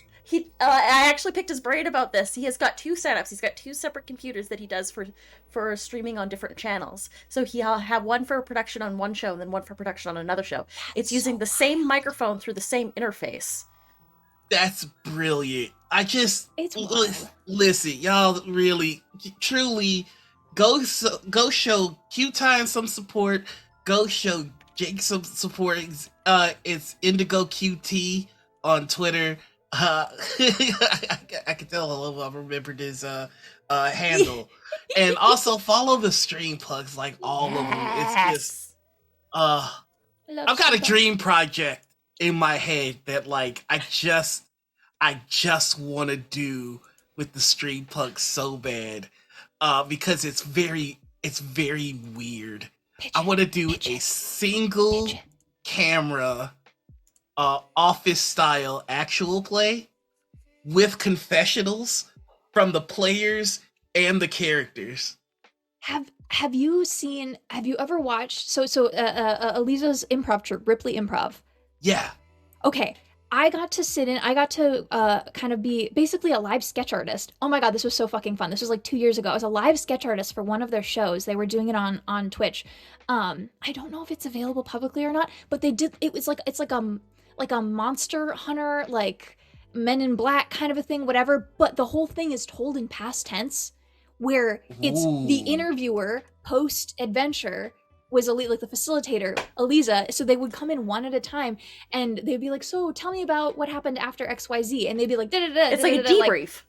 It's a debrief, and they would tell, and then the person would say kind of something and involve another character in their thought, and then in chat, someone would be like, "Oh, I'll take the next one," and then the producer would like fade swap, and then they would be like basically a smash cut to, "Yeah, I didn't do it on purpose," but they would just go and tell the whole story. It was so cool. It was one of the most fascinating things I've ever seen. I'll have to look and see if that's available publicly. I don't remember. That episode was so fun. Felicia Day was a guest. Like, it was just like we were just vibing, and like because so Jade was on it. Jade, Eliza, Mary Chifo, I don't remember everybody's name. There were like one or two other people, and then Felicia Day guested, and their whole department, the Ripley Improv folks, are so nice.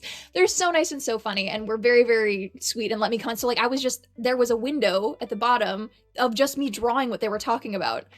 It was so cool. But that you should check that out, because that has very similar vibes. I think that would be such a fun RPG. It would be so strange and cool. Like, the whole thing is told past tense. It's fascinating. So that's so cool. Oh, yeah, also, I'm gonna try that out. Fuck yeah, Ripley Improv. They're doing incredible shit. They've done they've improv full-length movies, like film. Like, I backed it there when they were like crowdfunding it. So talented. So I love Eliza. Eliza, that's you're what incredible. I mean. We're barely scratching the surface of what we can do. It's such a good medium, and it's such an innovative medium, because.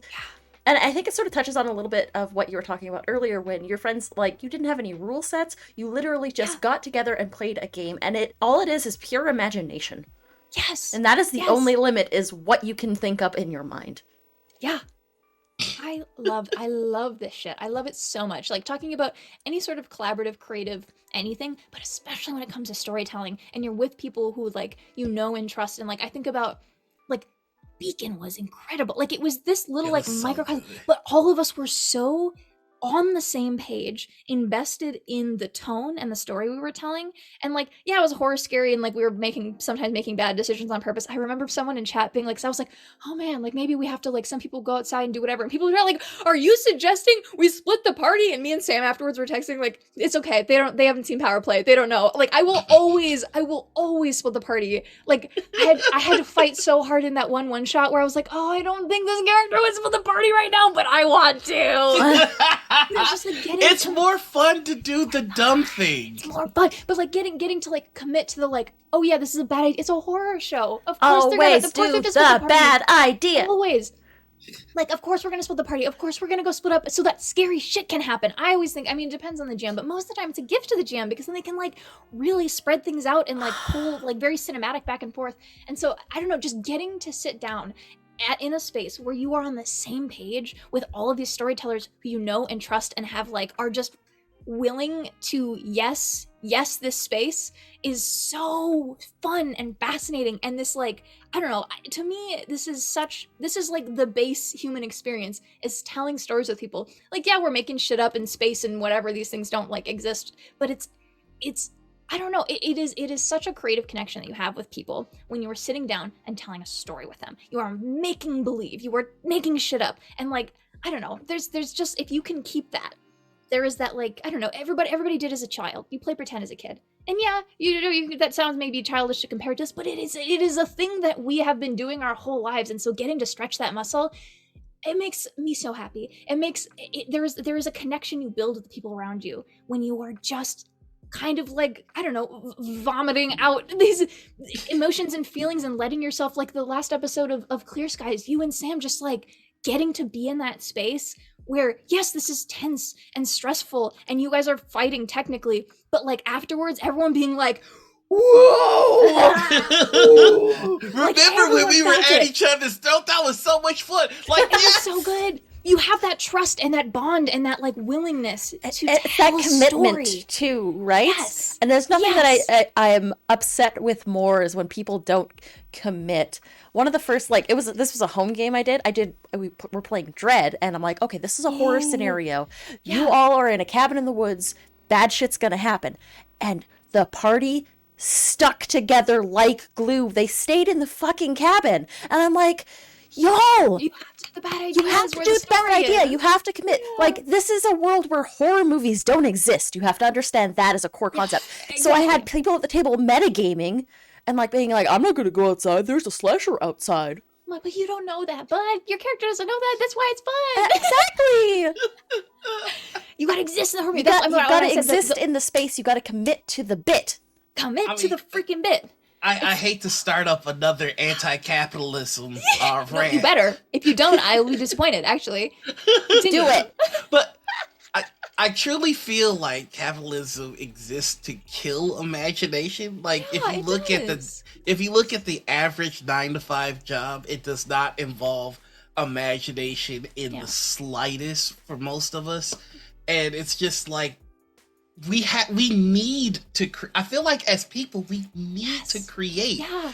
And like Whatever that looks like for you. It might not be exactly. this, but there are ways to create, and it's Yes. in imagination and creation, it's so powerful because it can manifest in so many different forms. It can manifest in boxing. Listen, if you don't believe that imagination exists in boxing, I want to introduce you to the concept of the rope-a-dope. Muhammad Ali had to think of that. Listen, he's facing somebody who is known for punching like a Mack truck. How do you beat this guy that can clearly overpower you? Well, everybody gets tired, so let's see if I just ball up for 11 rounds. On the 12th round, he's gonna be apeshit. tired. I'm not gonna be You tired. wait till they're punch drunk and then you take And them then out. I'm gonna knock him the fuck out. Like, that's imagination. And it's there's a way, like, coming up with solution. Creativity isn't just like, I drew a thing, I wrote a piece of music, which, you know, both of them obviously are, but there is creativity and imagination and design in math. There is creativity and imagination and design in science. There's a creativity, imagination, and design in engineering. And all of these things, like, these are inherently creative things that people don't let themselves believe are. So, like, I know so many people who are like, oh yeah, I'm like science mind, like I'm a scientist, I'm a psychologist, whatever, like these are the kinds of things that I do. I'm not very creative. And I'm like, do you understand how creative you have to be in those fields? Like, yeah, it's not like art, but you're designing things. Every person is going to come to you with a different problem. Yeah. So you have to be able to improvise. No two problems are going to be solved the same way through through therapy or through like everybody's trauma manifests in different ways. Like if you're saying that you're not a creative person as someone who helps people, you have to help people. Holy human, different people.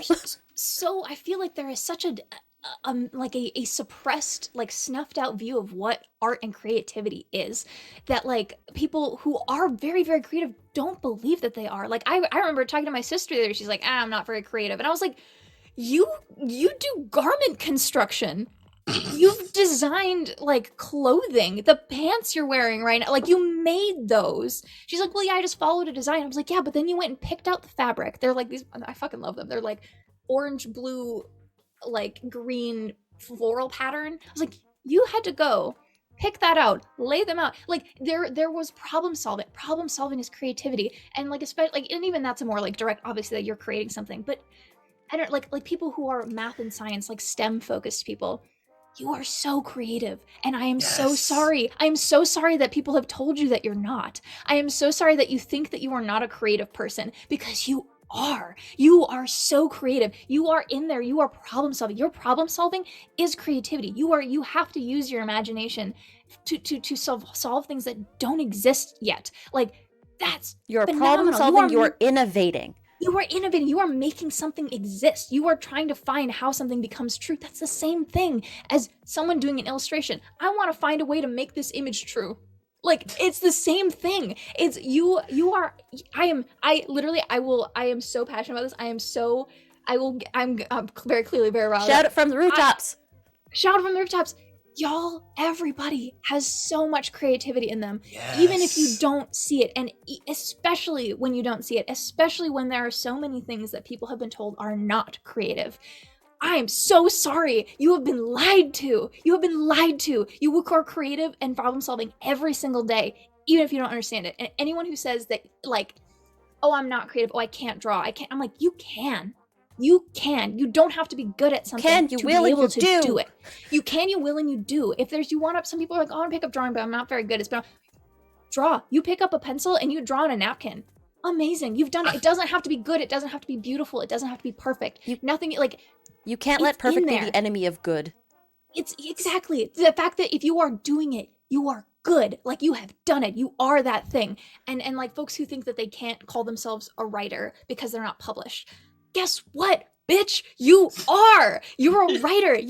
All that shit you've written, the poems you've written in your notebook, the fan fiction you have in the folder on your computer, the unfinished manuscript, the screenplay that you've written, just because no one else has looked at it doesn't mean you're not a writer. Like, aspiring writer in someone's like bio makes me so sad because that just means you are and you don't believe it. Like, you are the things that you do. You are allowed to call yourself that. You don't have to make money off of something to say that you are an artist, to say that you are a writer, to say that you can do, like, that you do the things that you do. Like, you don't need monetary validation. And there is so much about like the creative process and creativity and things that make me so sad because, again, capitalism is so built. Someone in chat said capitalism looks to commodify imagination. It does, and then it tells you that you're not. Like, it tells exactly. You're not you don't have an imagination. You're not creative when you are every day, and they're using that. It's crazy. It's crazy. There is a quote that I hold on to in those moments where I'm just like, I'm not good at a thing and I should hate myself for it and I should stop trying. It's from Dave Grohl, who said, who gets to define what's good and what's bad? Bob Dylan would never win American Idol. Are any of them even in? Are any of the judges even in the stratosphere of being able to judge somebody like Bob Dylan? His voice,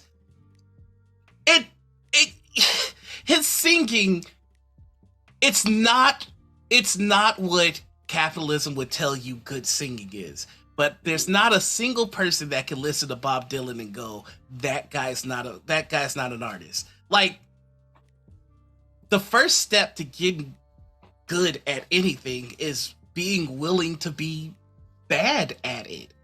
Like, that's where you start. Very few people pick up something and then are just amazing at it. Like, you have to be willing to suck. That's kind of the agreement between you and whatever you believe in. It's like, that's the cost. There's stages to competency. Yeah. Until you get to the unconscious competency where you could just do something without even, like, pump something out without even thinking about it. You've got to go through the it's incompetence, and then it's competent incompetence, and then it's incompetent competence, and then it's competence. Like, there's actually stages to this. Like, there's a stage where you're like, I know how to do this. I know all the steps that I have to do this, but I suck at it. That's where I get a graphic design as my burden. Like, it was, I'm learning. And I would posit there is conscious competence. Thank you. There is not even really, I'm bad at this. It's, you're learning. Yeah. Like, you don't suck. You're new. Right now, I've talked about You're a baby. You're a baby. You're still a guy. Why would you be mean to a little guy? You're just a little guy. Don't be bad to the little. Don't be mean to the little guy. It's a little fella. You're gonna be mean to a little birthday boy? Why are you gonna hit me on my birthday? No, I'm a little guy. So we on this International Women's Day? What? Yeah, absolutely not. No, we've been redoing our bathroom for the past 6 months. We're doing it ourselves because the job was too small and we couldn't get any contractors to take it because it was just ridiculous. But we are doing it. We're learning as we go, and we hit roadblocks and shit that make us want to lose our minds. Like when we did a plumbing day, we finished it in 4 hours, found out we fucked up, had to undo most of it and spent another 3 hours fixing it. We got it in the end. And it's like there are no fuck ups. There is no can't. There is only, it's a puzzle. You're not doing something wrong. You're working on the puzzle. You're learning and trying to like take it. That's one thing that I've had to internalize really hard. That's one of my like things that I started doing kind of last year. Is like I can't be mean to myself. Like I can't be mean to myself about a thing that I don't know how to do. Like why should I expect perfectionism out of myself for this thing that I've never done before? Like I have to get really like aggressively like not mean to myself, but like I've started naming my intrusive thoughts after someone that I hate. There you go, yeah. Whenever my intrusive thoughts come in, I try to tell Nick to shut up. Yeah, shut up, Nick. Fuck you, Nick. Fuck that guy. Literally, like it's so there's a level of trying to be kind to yourself. Actually, I'm gonna posit this to y'all. This is one of my friends started saying this, and I'm like in love with it actually. And it's you're not allowed to be mean to yourself after 8 p.m. If you find yourself being mean to yourself, you check the clock. If it's after 8 p.m., shut the fuck up. Shut the fuck up. It's 8 p.m. You're tired. It's the end of the goddamn day. This day doesn't exist anymore. You're not allowed to be mean to yourself after 8 p.m. I think actually it's 9 p.m., but for what, like, they've been saying it to one of my other friends that it's specifically 8 p.m. for the other friend. But, like, yeah, no. You can, because it's at a certain point, it's the middle of the night. You're tired. You're hungry. Your body's done for the day. And so your brain's might be a little mean to you. But there's so much of, like, me becoming more confident in myself and in my work has been not letting myself be mean. And it's really hard to find that level of lucidity in like spiral thoughts where you're like, oh shit, I'm being irrational.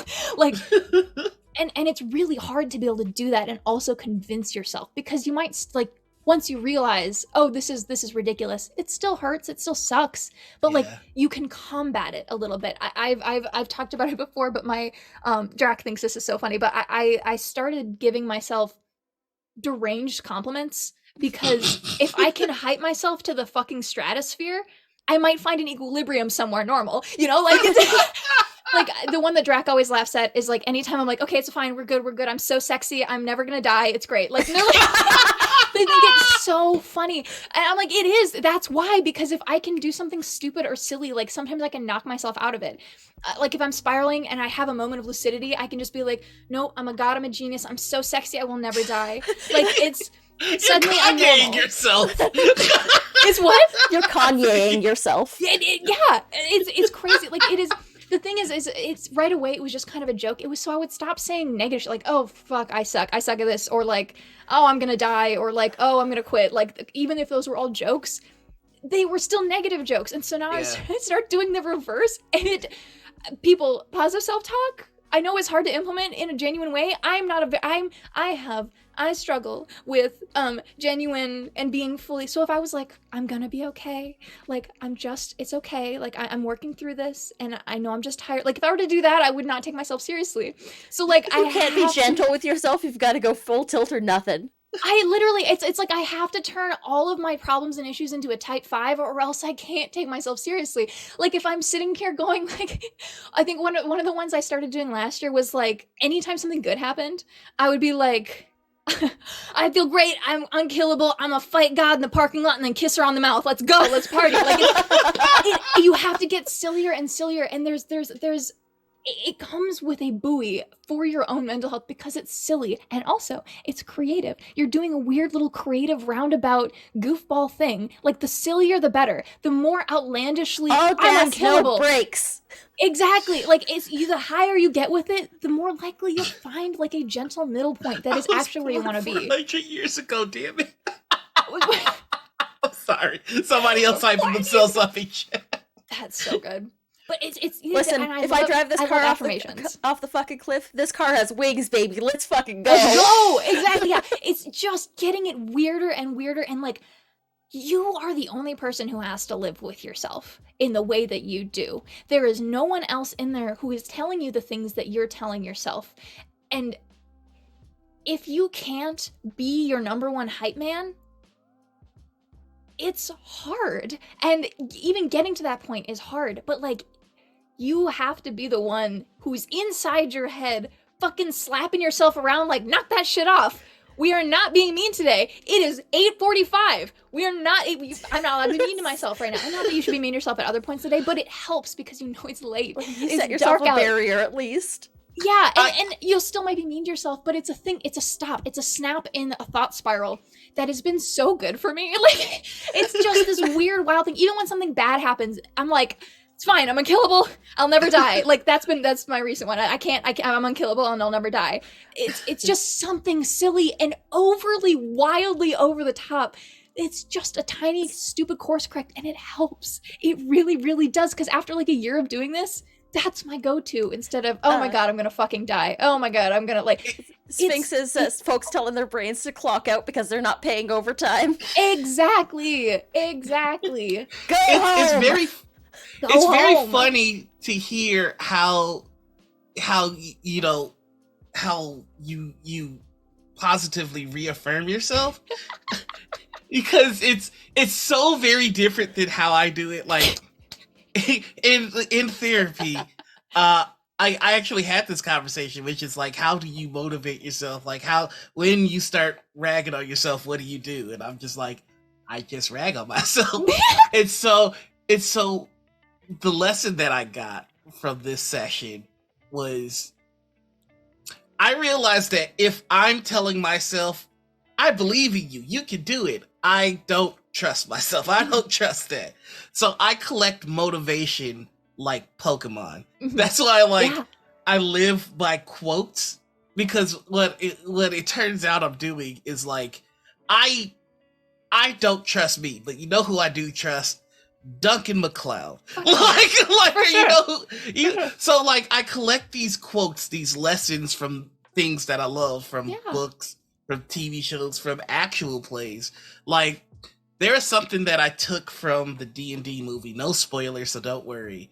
But there is a point where essentially the lesson is, you haven't failed until you quit. You can only fail when you stop trying. Yeah.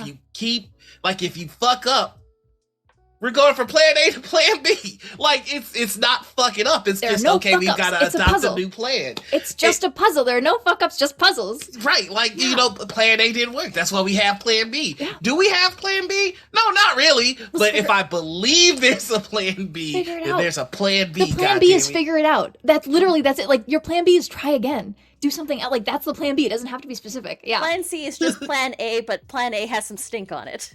Yeah. Beautiful.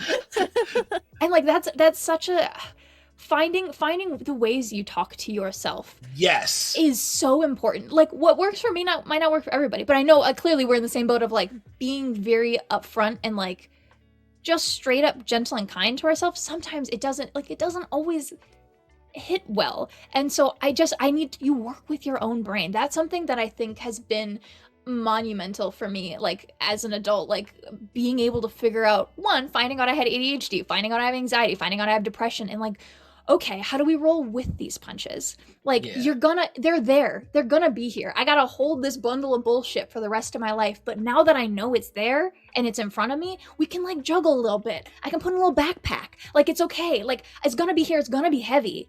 But like, I know how to move with that weight now. I know how to counteract it most of the time. And if I can't, I know what it is.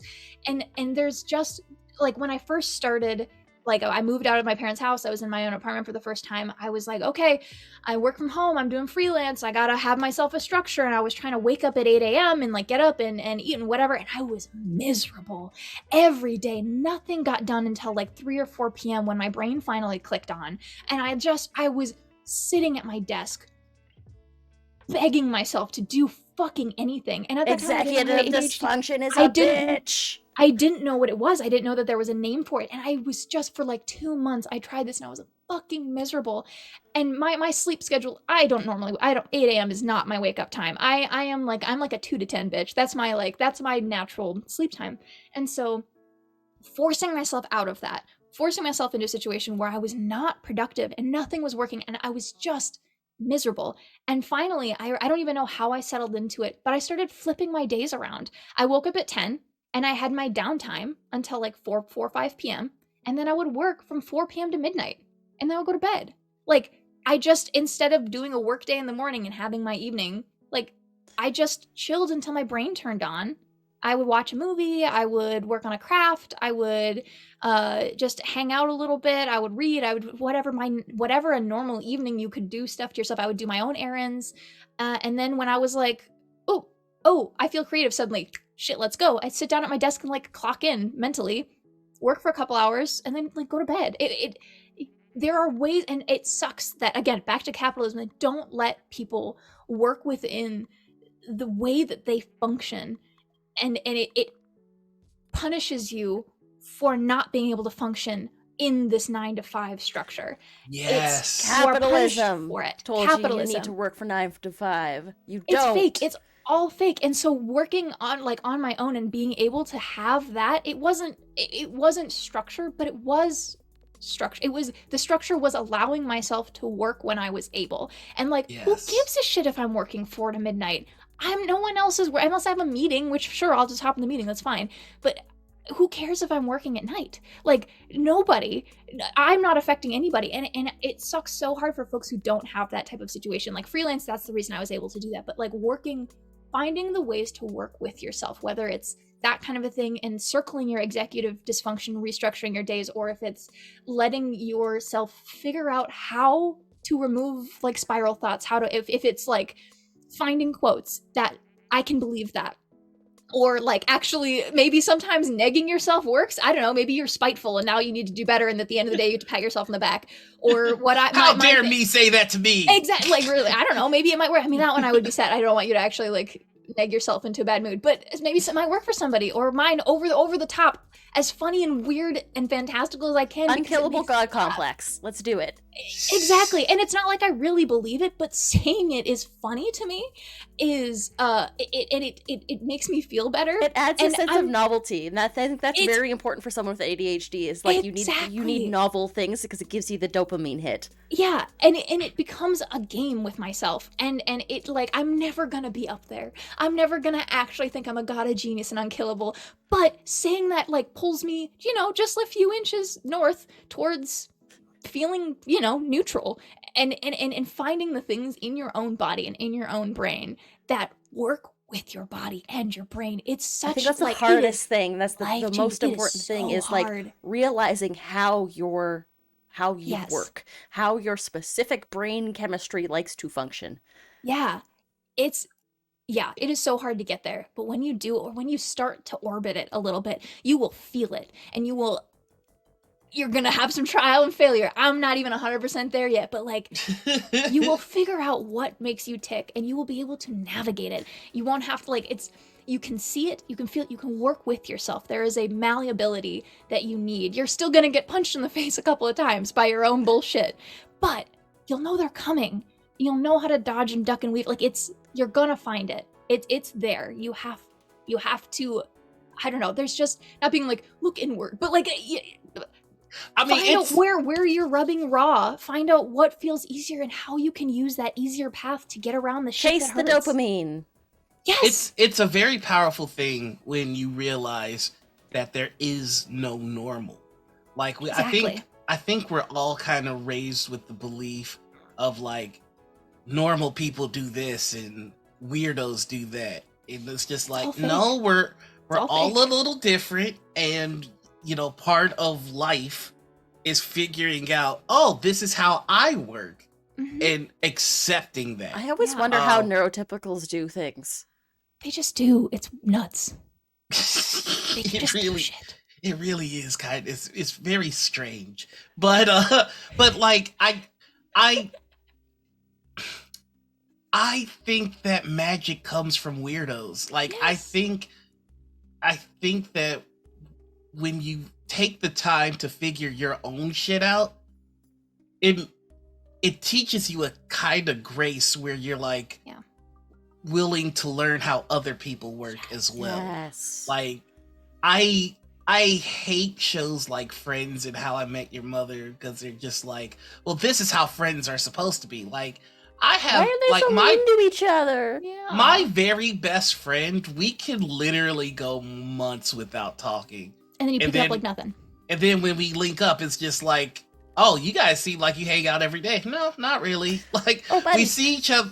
We see each other when we need to, and that's about it. And like that sustains that relationship. yes, and like I felt bad about that. I was like, man, our friendship should be more like the TV shows. We don't go out for a drink every night, and it's just like we both got to the point where it's just like, if we did go out for a drink every night, would we really have fun? It's like, Or would you be nah, probably alcoholics?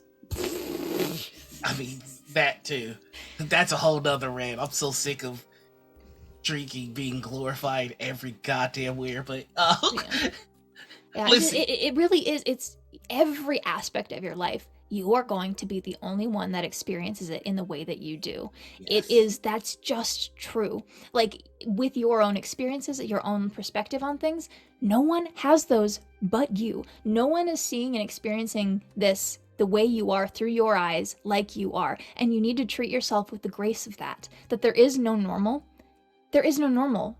Your normal is the only thing that matters. You need to work with yourself, let yourself feel things, let yourself do things, let yourself navigate the world in a way that is yours.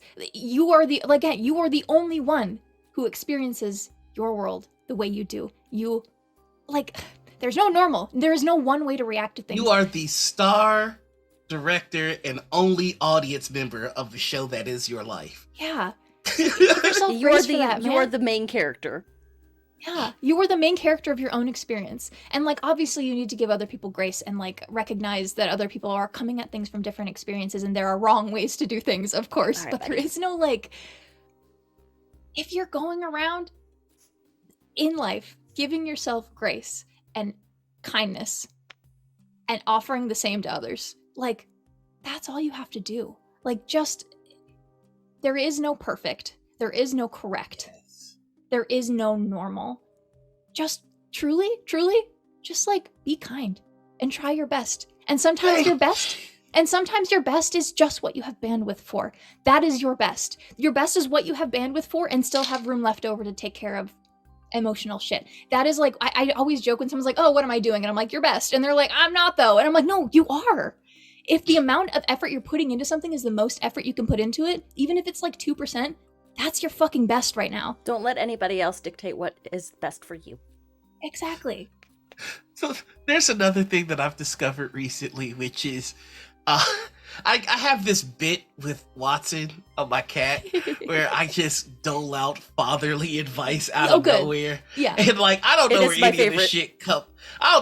of this shit comes from. But I said something yesterday that kind of resonated with me, which was are you bothering yourself right now? I think I might be. I think I might be being the dad I wish I had. Because I was like, listen here, boy.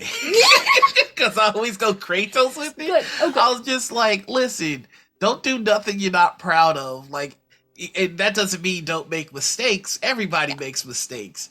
If you get some dirt on your shoe, that means that you're trying. Yeah. Just make sure you're not dragging shit everywhere. Like that's literally, yeah.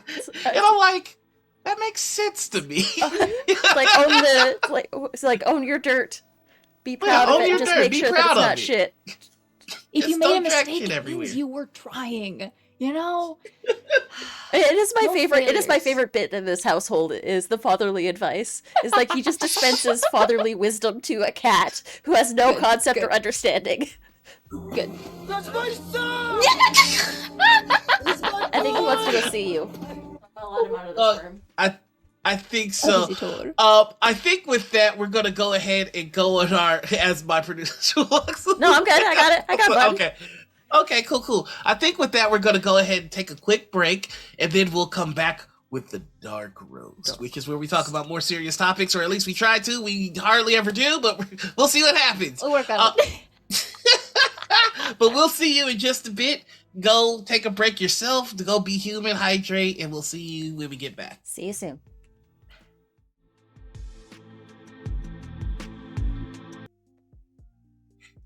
Hello!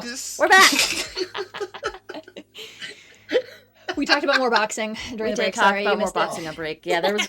This is the new podcast. It's box. It's box just talk.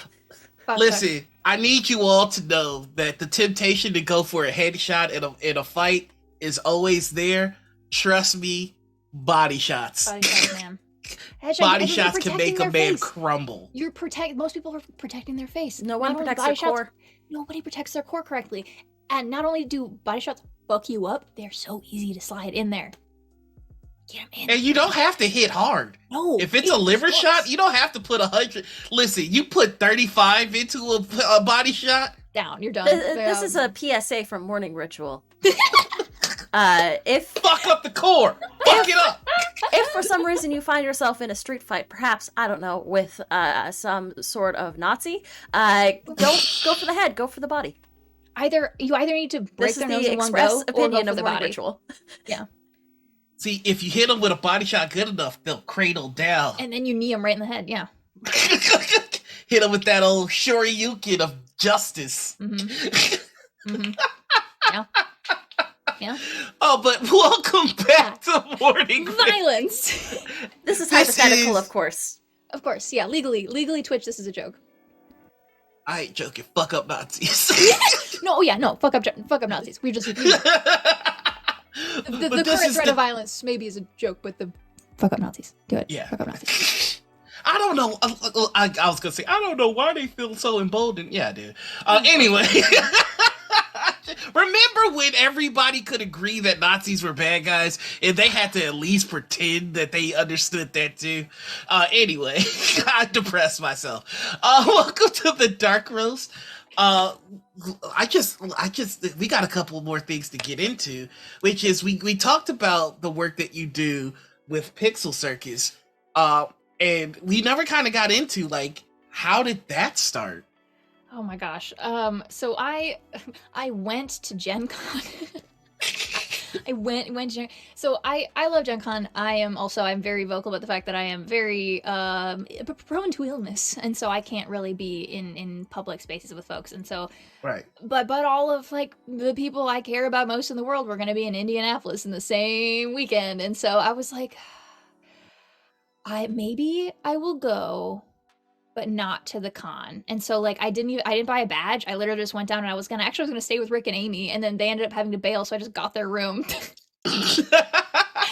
Which is, I mean, I paid for it, whatever, but which is actually hysterical. I was supposed to be sharing with, I don't know if anyone knows Kara O'Neill. She works at Dark Horse. She was just the most charming person. We were supposed to be roommates, because they basically, we were going to split the room and take it from Rick and Amy. And then one of her coworkers with Dark Horse got sick at the last second and couldn't come. And so she was like, oh yeah, I'm going to be taking his room. So it's already paid for. I might as well use it.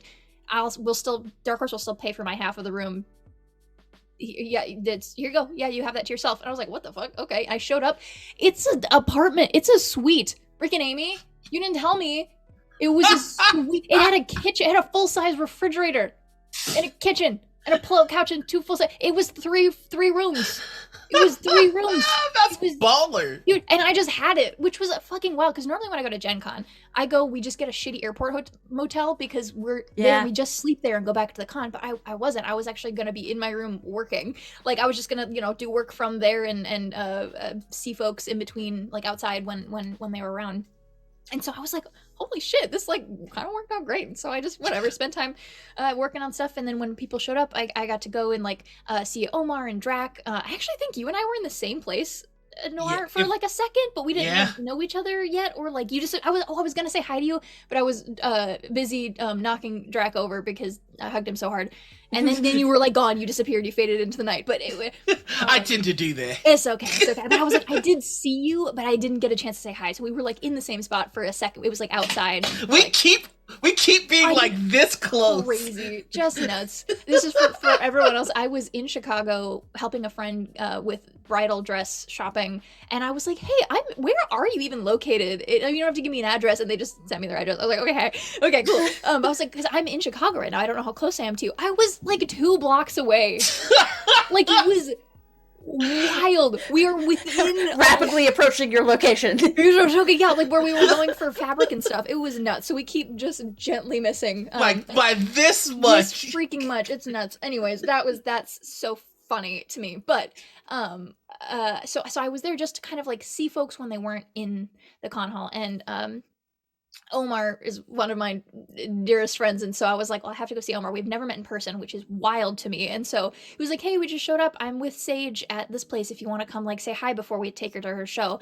I was like, obviously I'm gonna come say hi immediately. And so I was kind of already in the area walking around, and so I walked to the place they were at, and we made a scene in a public restaurant in which I almost cried. That does like, happen at Gen Con. It does, yeah. I fucking guys, I love Gen Con. I really, really hope they keep their mask mandate up, because I wanted to actually maybe get a real badge this year with my respirator, but if they don't have mask mandates, I will not be going.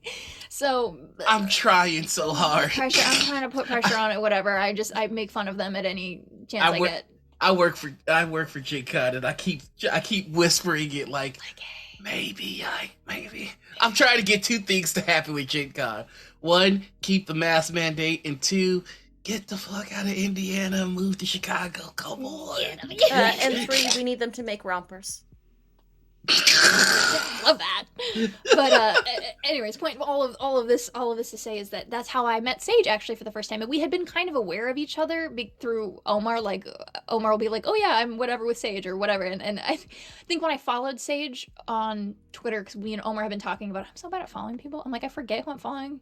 Because I either follow them on a different platform, and I'm like, oh yeah, I've been following them, and it's like, oh my god, this person I played a game with 2 years ago, I have been following on one platform and not another, and I'm like, I'm following, like, I swear to god, I thought I would. Anyways, point being, I was like talking with Omar about something about like, oh yeah, something about Sage and Pixel Circus, a show they were doing. I was like, oh shit, I'm not following. I went and followed, and then like an hour later, Omar said that he got a text from Sage being like, Kaitlin just followed me. So like we had never really talked, but we were like aware of each other through mutual friends, and we had talked once about a charity stream, which I still want to do. I don't know anything about, but I've joked about doing an Oops All Lesbians stream, because there are, there's a lot of queer folks in the RPG space. Yes, good, correct. But there are Absolutely. not. At one point I tweeted out, I was like, hey folks, who are your favorite lesbian streamers? Like, I actually don't know a ton off the top of my head. I'm like, I feel like a bad lesbian. I was kind of joking about it, and someone, like, a couple people replied, and they said me, and then me and another friend who I am on a stream with regularly, and I was like, okay, no, you guys, wait, that's not. I want to know who else is out there. And so since then, I have been like, I'm like collecting the lesbians, because at some point I need to do a stream of like an all lesbians game. Like, I don't think Thirsty Sword lesbians play Thirsty Sword lesbians. I possibly I have not picked one, but I feel like that would be an accurate way to go. So I have nothing planned. It's not gonna, like, the story doesn't need to be about lesbians, whatever, but I'm like, I want an all lesbian cast for like a charity stream that would be like benefit like trans women of color or something like that. Like, that's my ideal. That's what I want to do. But anyways, you're like Thanos collecting lesbian stones. Lesbians, yeah. I'm coming for you. Yeah, literally. Pink, yeah, it's orange, white. Yes, exactly. Perfect. The best flag of all time. You can't. It's too high up for my camera. I have a flag up here. Sort of wrapped around a pole. This is a friend of mine. Before the lesbian flag was, the new lesbian flag was normal. She had made me and all of our little like lesbian friends group. She handmade us flags for us to go to Pride with the new one, so we didn't have to have like the one that's created by a transphobe, and like they weren't being mass produced. What? Yeah, the lipstick lesbian flag is made by a TERF, and so that's why the new orange one came into play, because everyone, once that kind of came out, people immediately rejected it, and they were like, no, fuck you, trans women are women and can be lesbians, so eat shit and die, actually. And now that's why the sunset flag is that's beautiful. I love it. Like, the lesbians were just like bye, and then within 2 years completely overturned. Like, I have never seen that happen before. Everyone just immediately said no, fuck you, and within 2 years now this is the dominant flag. Yeah. But at the time, this is 2018, 2019 or something, it was actually my first Pride, and my friend had made these for us so that we would have the nice flag, which actually I think is so much prettier. It's great. I think it's one of the best beautiful flags. I'm biased, but it's beautiful. And she made a bunch of extras, so we had them like on us all day, and people kept coming up being like, oh my god, where did you get those? We can't, like, I've never seen them sold anywhere. She's like, well, I made them, and then was like giving them to lesbians at Pride who wanted the better flag. And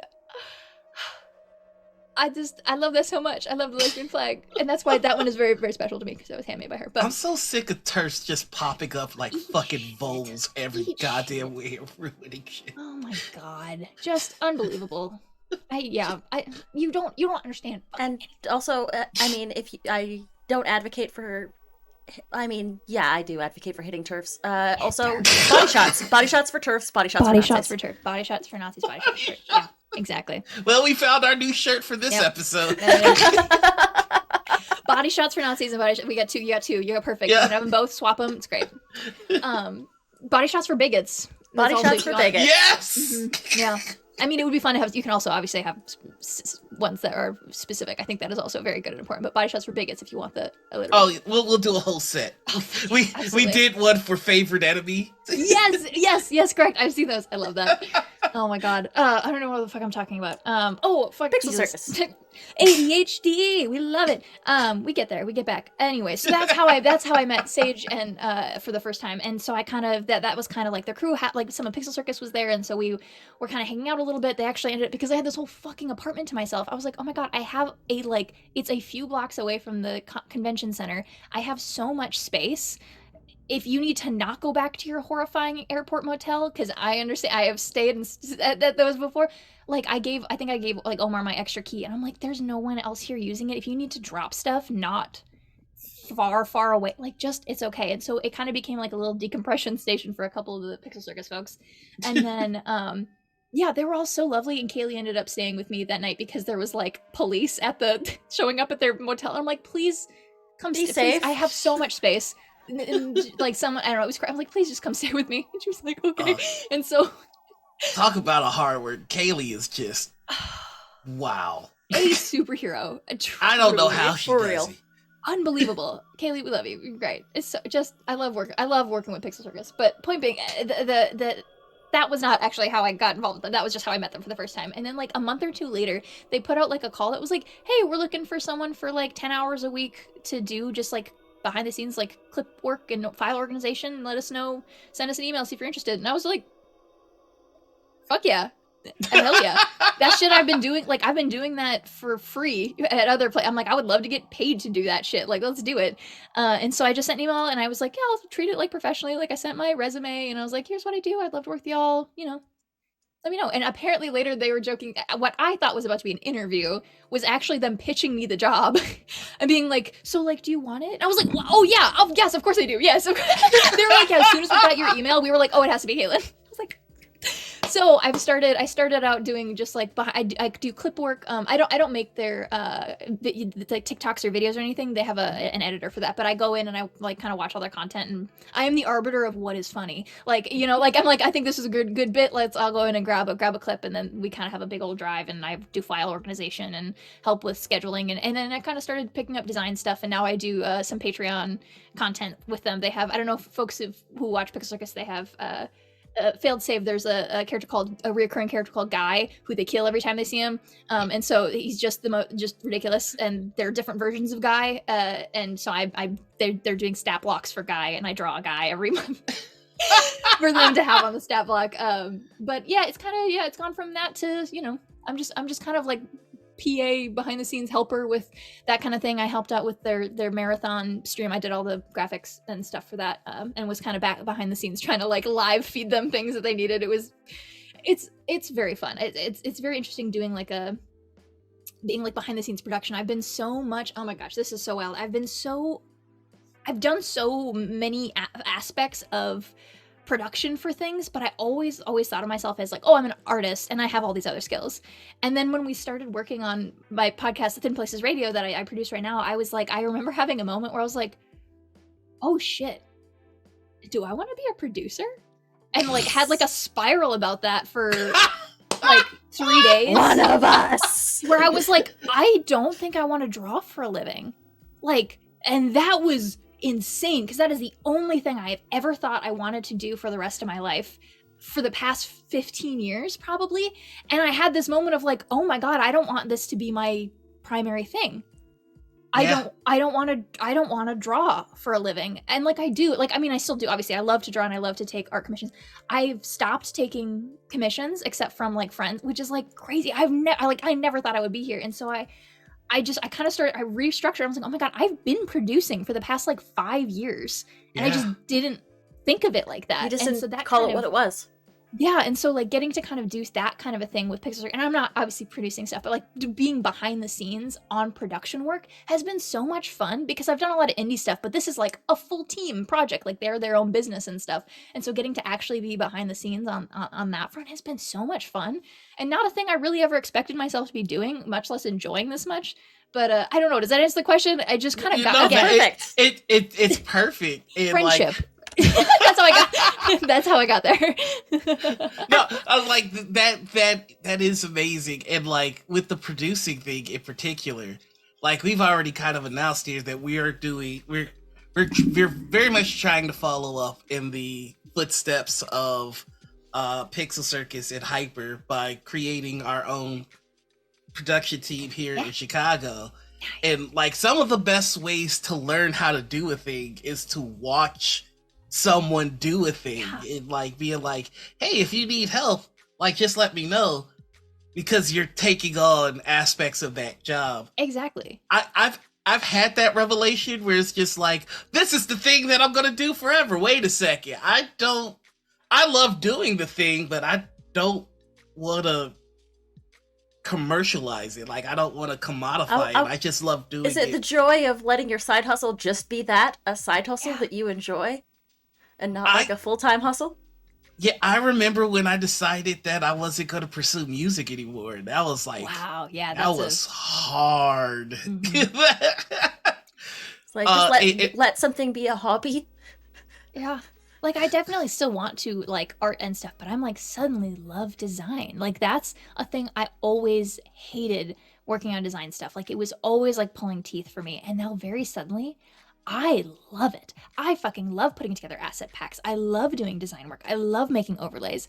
Who the fuck am I? 2 years ago, I hated this shit. And now I'm doing it in like designing the Goncharov game and like putting together my little like murder mystery game. Like just, and the cases of Costa Vega that we're playing a game that I designed, which is crazy. But the like, I put out the rules in like a 1-page sheet that like, I had fun making that. Like, I know I'm like, I don't know who I am, but like there was this like pivot point that like I had just been, I think that's, I know maybe it's an everybody thing, but there's a thing I talk about with my ADHD is where I just get comfortable.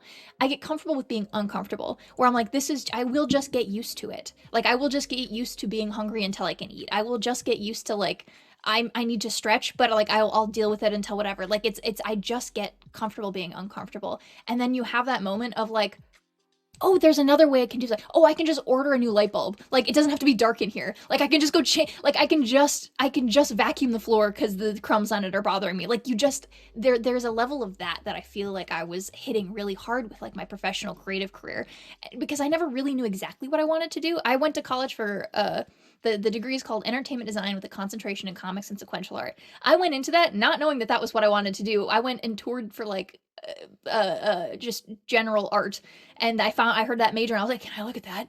And so now I have a degree in entertainment, which I guess, and I was like, I guess I'm gonna do comics. And I'm like, no, I don't want to do like, I like doing comics. I am doing comics. I have done comics and I will do more. But you realize that could also apply to storyboarding.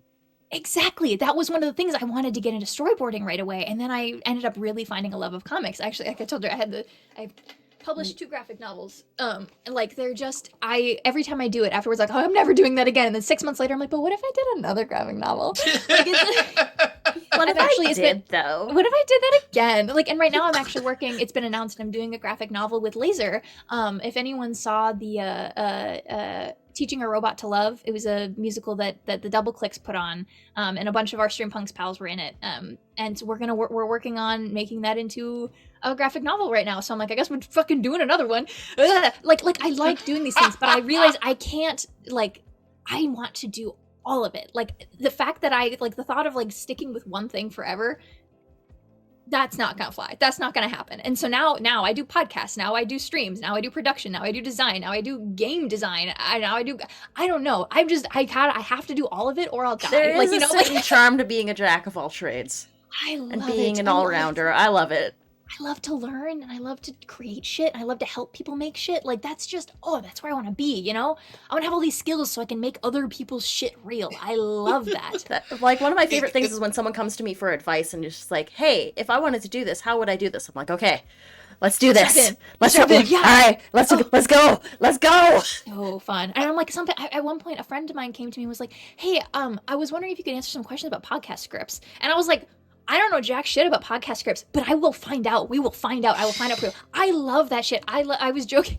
I joke all the time. I'm like, if I had a business card right now that would explain what I did, it would be, Kaitlin Bruder, she, her.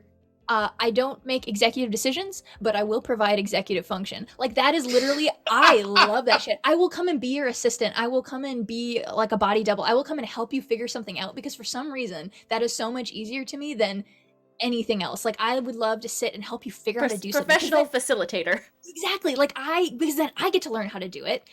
So I'm learning, and also we're doing it together, and I'm helping you make a thing. Like, are you kidding me? That's I don't know if there's a name for that shit, but I want to be professional executive functioning for other people. I would love that.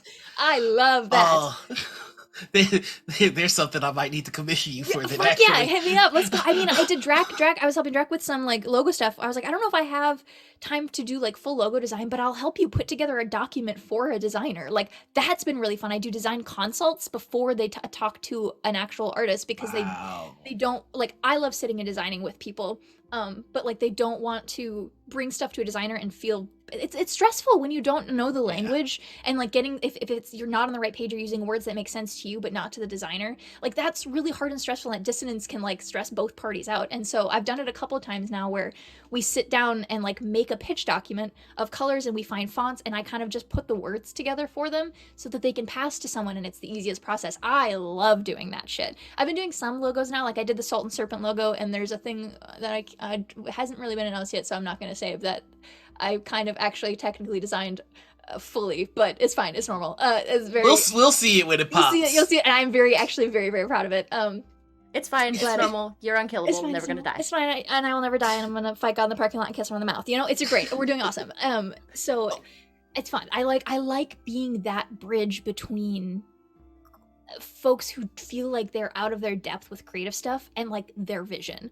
I am collaborator to my freaking core. Sometimes it's hard, like when someone's like, oh yeah, I would love to commission you to do this thing.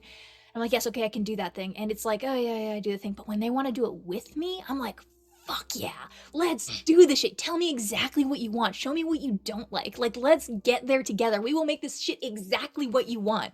It's awesome. I love that. Okay, I'm actually excited to pitch something to you I can't after wait. this. Ooh, I'm excited. But we glossed over something that I really want to yes. kind of like put a magnifying lens on. So we were talking about Thin Places, like we kind of glossed over Thin Places Radio. If you could you tell us what that is and how that came to be? Yeah, so Thin Places Radio is a 10 minutes or less kind of paranormal haunted radio show. It's a podcast. Each episode, usually I think we've been between 7 and 10 minutes. We try to hit under 10. The last two have been exactly 10, and I'm like, I'm a wizard, actually. So I am the producer and editor, so I kind of like, again, I'm the facilitator of the project, sort of a thing. And my dear friend Kristen is the writer and voice of the show, and then I kind of take it and put it together. But it's very sweet. It's essentially a literal call-in radio show. There's a real number that you can call and like tell the host about something strange that happened to you, or a feeling, or whatever. And she's just this incredible writer. This like all of like. It is a beautiful kind of prose. There's something so special about the show, and this is something I will toot my own horn about because I'm not the one who wrote it, and so I don't have that level of like, oh, well, it's whatever. I'm like, no, this shit fucking rocks. This is probably one of my favorite things I've ever done. It is so cool. It is so beautiful. There are 8, we just put out episode 18. We had to put a little bit of pause because the microphone broke, and we had to fix that. But it's just this charming little thing about, it's this host from nowhere, always coming to you live from the middle of the night. Like, it's just, it's I don't really know. good. Do you accept submissions? Yes, you can call in. You like the number is real. I have I have my own story. Yeah. So for anyone interested, the number you can go to thinplaceradio.com or thin.place because my roommate is a genius and beautiful and took that domain for us. But the number is on there. We have the website's not fleshed out yet, but the number is there. And we're Thin Places Radio on all social media and is on all podcast platforms. But it's just I kind of always pitch it as like it's a morning coffee podcast. It's a lunch break podcast. It's a brushing your teeth before bed podcast. Like, it's just they're bite size. I think it's re-listenable, and I've had folks say that they've heard things like, or they've listened to it and then listened to it again and found things that they completely missed. Like that, like they got bowled over by something Kit wrote or said that they didn't hit. The two didn't hit them until the second time they listened to it, because they were like, oh shit, I was expecting the first one, the second one got me. It's this beautiful, poetic, strange little thing. The number is real. Every phone call on it, every episode has one phone call, and all the phone calls are real. They have to be, the voicemail cuts you off after 3 minutes, so we'll have to keep an eye on that. But we've had things from like dreams about creatures that don't exist to hauntings in your home, to like stories about locked attics, to someone calling about just, hey, it's raining right now and I'm not used to rain in the desert and the thunder's kind of freaking me out. What do you do? Like, it is this show full of love and feelings, and there is a story, like there is a plot for it. It's just these little snippets into like liminal spaces, and this host who doesn't interact has this connection despite the fact that she is removed from everything and everyone. She never talks directly with someone, she never has a conversation with someone, except she is, you know, it's this asynchronous story. This host's, this journey, this whole plot that we're building is the scaffolding for these voicemails that Kit is just, again, a phenomenal My writer. liminal space is a quarantine hotel that I had to visit. Oh my god. I remember you telling me about that. For sure. So it was after the first time I went to visit Noir in Chicago, the borders were still like pretty locked down. Mm-hmm. So when I crossed back into Canada, I had to undergo quarantine, and I had to stay in a hotel on my own dime. And this hotel was the strangest place that I'd ever been in. It was April when I visited, or March or April. And there was Christmas music being piped through the hallways of this place. Spooky. And like, I'm like, where am I? What's happening? What is this? And I had to stay in my room. There would be a knock at my door. Food would show up. There would be a phone that would ring with a voice on the other end that would ask me what I wanted to eat off the menu. And like, so haunted. It felt so weird and disjointed that it just like, I did not know if I was alive or dead. The only tether that I had to reality was hotel Wi-Fi and watching The Unsleeping City on Dimension 20. Oh my god. That was like my only tether that I had, and like, of course, like DMing Noir and like being like, I exist, right? I am a human being. Right? Oh my god. Yeah, it's it's that type of like in between space, the like liminality and gosh, almost the purgatory moments where you're like, I'm not in or out of anything. It's dark out. There's no one here when there should be. Like, this is a transitional phase. Exactly. This is where I go from one point in my life to another point in my life, and everything. There's an old webcomic that I used to read, Dominic Deegan, Oracle for Hire. And whenever people were at like a crossroads or a nexus point in their life or their reality, everything was gray, because the comic normally is just either black and white or it's color. So anytime anybody was in a nexus point or like transitioning from one thing to another, it would always be in grayscale. So like the way that they did the color was like, there was like, it was sketchy, there was actual shading to it. And that was when someone was in a transition point. And then the minute the transition hit, they would either be straight in black and white again or in color for a little bit. That's awesome. That's very cool. I love that. Yeah, there's just something so cool about that kind of moment where it is like, oh yeah, you're just so used to your spaces, whatever, and then you kind of pass through it, but you pass through it, and like that's kind of the crux of the show is we exist in time, in like now, like regularly, and then we pass through these transition points. This host exists in the transition points and nowhere else, and so like that's kind of the vibe of the show, and I have so much fun. It's so fun. We joke about it. I was like I'm not gonna do much we're not really gonna do audioscapes, and now every single episode is fully audioscaped. Like I'm like, okay, I have to go in and get all my sounds and whatever. It is so much fun. we had just had one that took place because every location is different. Every single episode takes place somewhere else. The host is always like, I'm coming to you live from my studio, which is what I like to call, and then wherever they are in that moment. And so I love doing the graphics for it, because the episode title is always about the call, and and the episode graphic image is always about where the host is. It's just such a fun little like. It's so well put together. Yes. Thank you. I have so much fun with it. It is just, I think it's beautiful. I think it's so much fun to make. And it came to be because Kit actually had started it was just a blog that was Thin Places Radio like many years ago. There was a number of people did call in, and like she would write them responses, and some of them were very silly and whatever, and she kind of dropped it because calls stopped coming and whatever, life got busy, etc. And a couple months ago, like last summer, we were talking about burnout and like things that like working on stuff, and I was like, okay, well, what's something that you've made that made you happy? What has brought you joy in a way that like making it didn't feel like a chore? Like forget about the spec scripts and the sitcom and the other pilots. Like don't worry about those right now. Don't worry about the novel. Don't worry about whatever. What's something you've made that has made you happy? And she was like, well, I kind of had this thing, and she sent me the blog, and I was like, oh. This makes me feel like my brain got struck by lightning. And I've said that like 100 times now before, but like that is literally, I felt electrified by this little collection of things from several years ago. I was like, Kit, this should be a podcast. And she was like, yeah, I kind of always thought so. And I was like, no, you don't understand. Can I help? Can we make this a podcast? She's like, are you serious? I was like, yes, please, for the love of God, please. And I came back a half hour later. It was like the middle of the night. I came back like a half hour later with like a doc of like what an episode would look like. I was like 10 minutes or less, nothing more. Like just, this is what it should be like. Would you record something that maybe fit in this? And I will make a concept episode.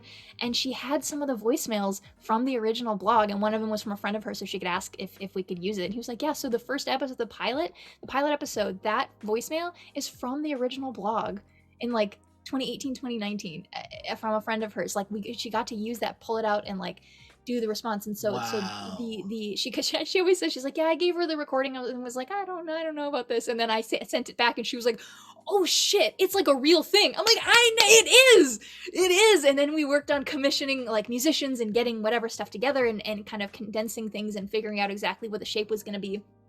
And now it exists, and we have like 18 episodes out, and in January we hit the episode that we have been planning since like June, and it's really cool to like be here and like have this existing and like be like, oh hey, guess what, there's actually a plot here, there's actually more to this than meets the eye.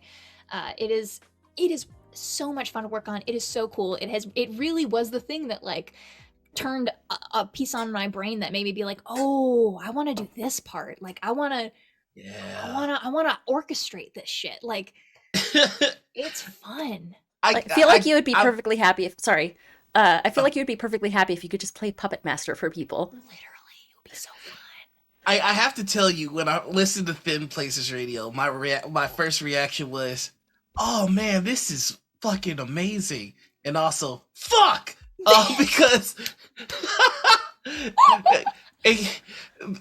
there was a project that I did a while ago that you guys have you've done so masterfully, like, and I'm just like, oh, like there's this show called TTRPG, which was basically about a experienced adventurer who was retired.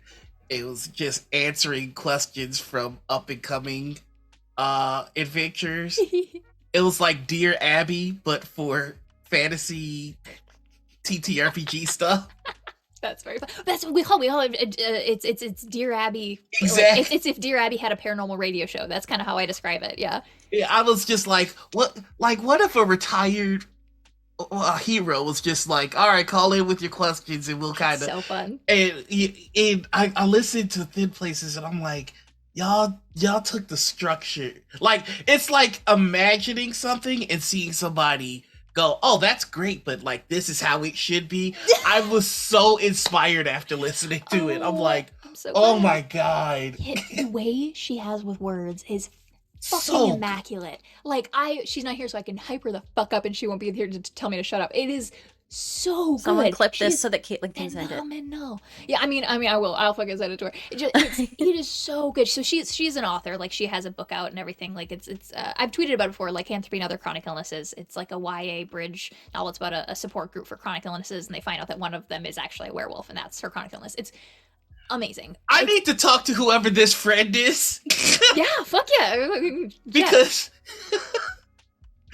I had another failed podcast called Weirdcast. And it was about a very old werewolf who got tired of new werewolves fucking up and bringing hunters into town. So he's got a radio frequency only werewolves can hear. And it's like okay, Dummy's Guide to Lycanthropy. That's fucking funny. That's awesome. I love werewolves. I love monsters. I do too. I love them so much more than vampires. Yes. Your team werewolf, yes. We need to pull out the werewolf's vote shirt. I have it. But yeah, I love Them Places Radio. I love it. I love it's so good. I can't recommend it enough. It's so digestible. The 10-minute limit. Brilliant call. Mm-hmm. Brilliant call. Small. It fits in this vessel, and that's all it needs to be. It's the perfect ADHD bite size. It gives you the dopamine hit. I love to and make if content you want, that I want. Yeah. Mm-hmm. But if you want, you can also just eat a chip and enjoy it. Mm-hmm. Yeah. It is. I think it's bingeable. I know. Maybe some of it might get repetitive for folks. I don't know. It is the same format every time, but we break the format on occasion. We make other things come up. It is just, and I don't know. Kit's prose feels like an I Spy book to me. Like it is this incredible like garden of like. I don't know, just it's just beautiful narration. It's fun. It's weird. It's creative. And I love working with it. And I'm occasionally a help on the writing side. Like if she'll be like, hey, is this something strange? Okay, like or is this match? Where should this be put? Like I'll become kind of consultant, and occasionally I'll be like, hey, change the wording on this for XYZ. But otherwise, like that's all her. And then she passes it to me, and I just do my best. But it's such a fun show. I literally will gush about it forever. We've now been on 2 interviews about TPR. So if you we talked about John Harper. We were interviewed by John Harper's partner, Allison Arthur, Little Oracles podcast, and that went up week or 2 ago. It's such a delight. If you want to hear me talk 1,000 miles an hour about how much I fucking love doing this show, that's great. There's another one coming out later this month, maybe. I don't know when that's coming out, but it's just I like the show. It's really good. I can't recommend it enough. Y'all put your foot in it. It's so good. Like I know that art is good when it's like I need to make something because of this.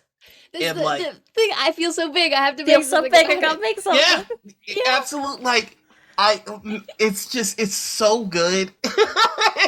That's really all I can say. Please check it out. You be doing yourself a favor. If you have a story, call in. Whether or not it's true, that's not our business. Tell us about it. Yeah, listen, you have a chance to make up a really weird story and then get more story back at you because of it. Mm-hmm. Voicemails are always encouraged. We love it. It caps at 3 minutes. So like, and you can always, if you feel like you fucked up and you want to call again, just be like, hey, I'm going to call back actually. And just do it again. It's okay. It's fine. Nothing is permanent. You're allowed. That's good. So I was gonna do something cheeky because we've been on so many shows together and you know we do our outros and we pitch our projects. I was gonna do something very cheeky. I was gonna do it as a surprise, but I'm just gonna fucking just say what I was gonna do. I'm gonna call in with the situation and have that be part of a one shot that I run. That's very cool. That's very cool. That's very fun. I love it. Because like I love things that you can incorporate into others. Like I love going, oh, that piece from way over there would be real cool with that piece from way over there. It's stretching the medium. It's finding ways to connect things. Like we are running our own stories on our own channels and we are in charge of it. We can just make shit true. We're in charge, man. Like I love that so much. I love stretching these mediums and like pulling them in weird ways and like making them the exact shape you want. So yeah, fuck yeah. Absolutely. I love that shit. I love it. Hell yes. All right, so we are in the dark roast. So I'm gonna start to ask some dark roasty questions. We start off with something that I like to call petty primetime. This is where, if you would like to subtweet in real life, this is where you do it. I like to model the behavior that I expect to see. Mhm. So I will go first. And if you feel like joining in, please, but understand you're under no obligation to. All right. So my petty prime time is the mark of maturity is being able to disagree respectfully. And that goes on both sides of any argument, except if the argument is based on your right to exist. If you're disagreeing about something that is not your right to exist or your right to your own autonomy, if it's something that's inconsequential, like, I don't know, a big event held by a big company, maybe fucking chill a little bit. Both sides. Like, when you're antagonizing somebody else. Even if you're antagonizing on the more popular position, it's still a shit move. Don't do it. And that is my petty prime time. Thank you for sharing your petty That's prime beautiful. time. Yeah. I feel much feel- lighter. Yeah, okay. Glad got that off your chest. Beautiful. Proud of you. Beautiful. I'm proud of me too. So, Anita, Kaitlin, do you have a petty prime time you would like to share? I gotta think about it for a sec. I think I got one. Okay, go. Love to hear it. There's always the like jump ship and get another ship. You're like, okay, but the point of jumping ship was because that ship sucked, and we all know that all the ships suck. Corporations are never your friends. Please don't pretend. Don't sit and like bash one and then immediately go like hang around the knee and like another one. But Because- maybe this daddy corporation will love me more. if it just would be okay. You like, yeah, move around, do what you gotta do. But just like we gotta operate. We gotta operate on the baseline that all of them fucking suck and they have money and that's what they're trying to make money. They're all trying to make money off of you and whatever the zeitgeist is, and that's fine. They'll do that. But like, please have a modicum of like self-reliance. All corporations suck, even if they're doing good in this moment. We just need to operate on the baseline that they suck, because then we won't have to do this every time. It's okay, and it's okay. They will make. Sometimes they'll make amends, and sometimes they'll go do good shit, and you can be like, yeah, awesome. Keep fucking doing that. That's allowed. That's fine. You can agree that they've made a good decision. That's fine. But if someone sucks, if some money-making corporation has done something bad, don't immediately just go and be like, but this other corporation. No, they're not your friend. They also suck. If I have to see one more person like hyping up companies that I'm like have a fucking history of like abuse and like workplace misconduct and bullshit like that after jumping ship from another one that they feel is doing the same thing, I'm gonna have to eat the top of this microphone in one bite, and it won't be pleasant for any of us. Knock that shit off. Here is some growth. I caught myself doing that. I'll put names to them. Fuck it. So I hop ship from WotC to Paizo, Mm-hmm. and I had to catch myself because I'm like, I'm becoming the cheerleader that I don't want to exist for WotC for Paizo. That's a big one that I've seen recently. A lot of people have done that one.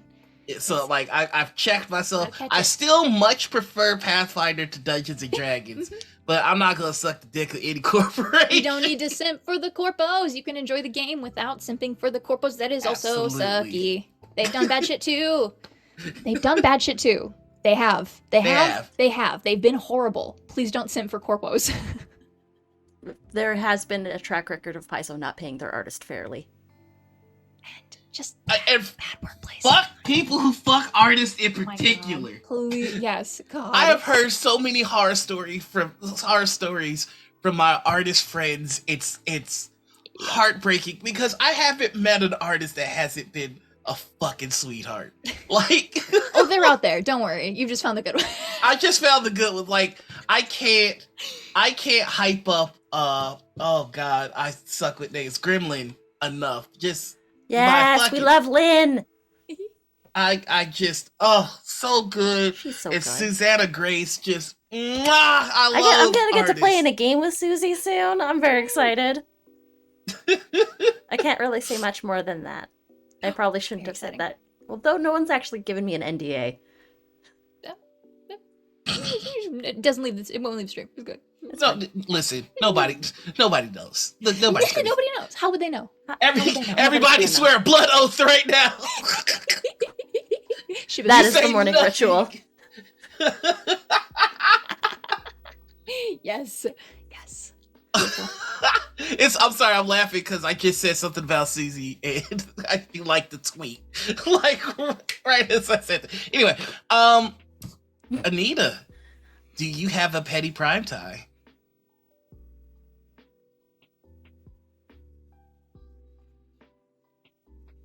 Thank you so much for dropping Lynn's links. Right. Yes. Thank you very much. Not like there isn't a clip button. I know, Mike. This audience seems to use it against me quite frequently. It's true. Yes, and Susie. Susie does such good work. Susie worked on a couple of the ship pieces for Star Trek Adventures. True. Mm-hmm. Yeah, but you're not getting out of your petty pride time. I gotta think of it. You know what?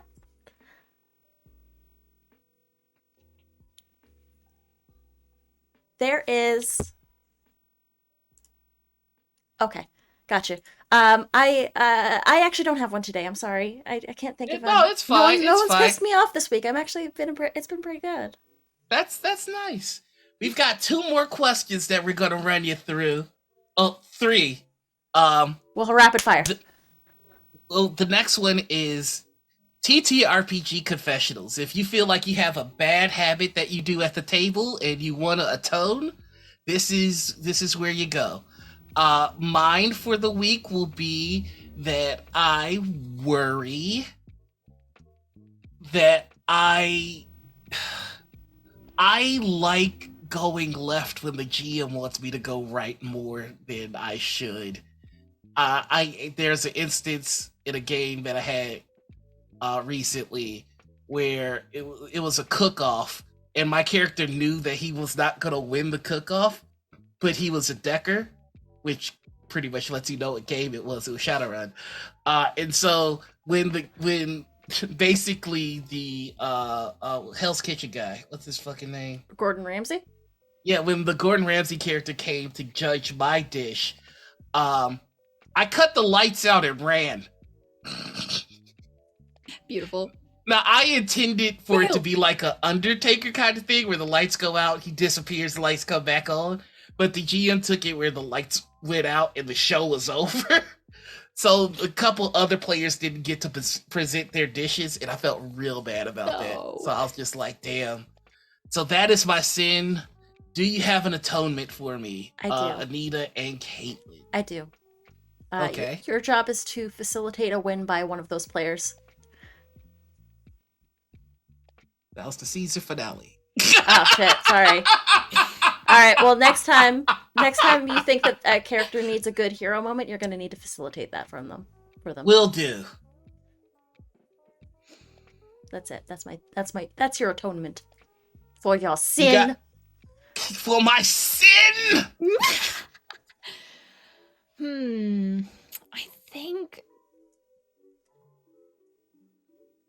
I think my sin this week has to be I've been backseating a little bit in some recent games, like, and not like in a bad way. I think there have been like the past 2 games I've played recently where like I just was tired and I had a headache, and I was like, I'm just gonna bum back just a little bit, and I feel bad about it, but I'm like, it's okay. I'll be here when I gotta be, but I'm just so tired, and my sin is not letting my players know that I was tired, and like I always worry that I can be up, I can be on the level, but I feel like afterwards I'm like, oh, you could probably tell I was low energy, and I didn't let them know ahead of time, which means they couldn't compensate for me on purpose, and I feel bad. Always let your players know if you're having a rough one, even if you're still gonna play. They should know. True, and I have an atonement for you, but I'm going to be transparent here and say that I have selfish motivations for this atonement.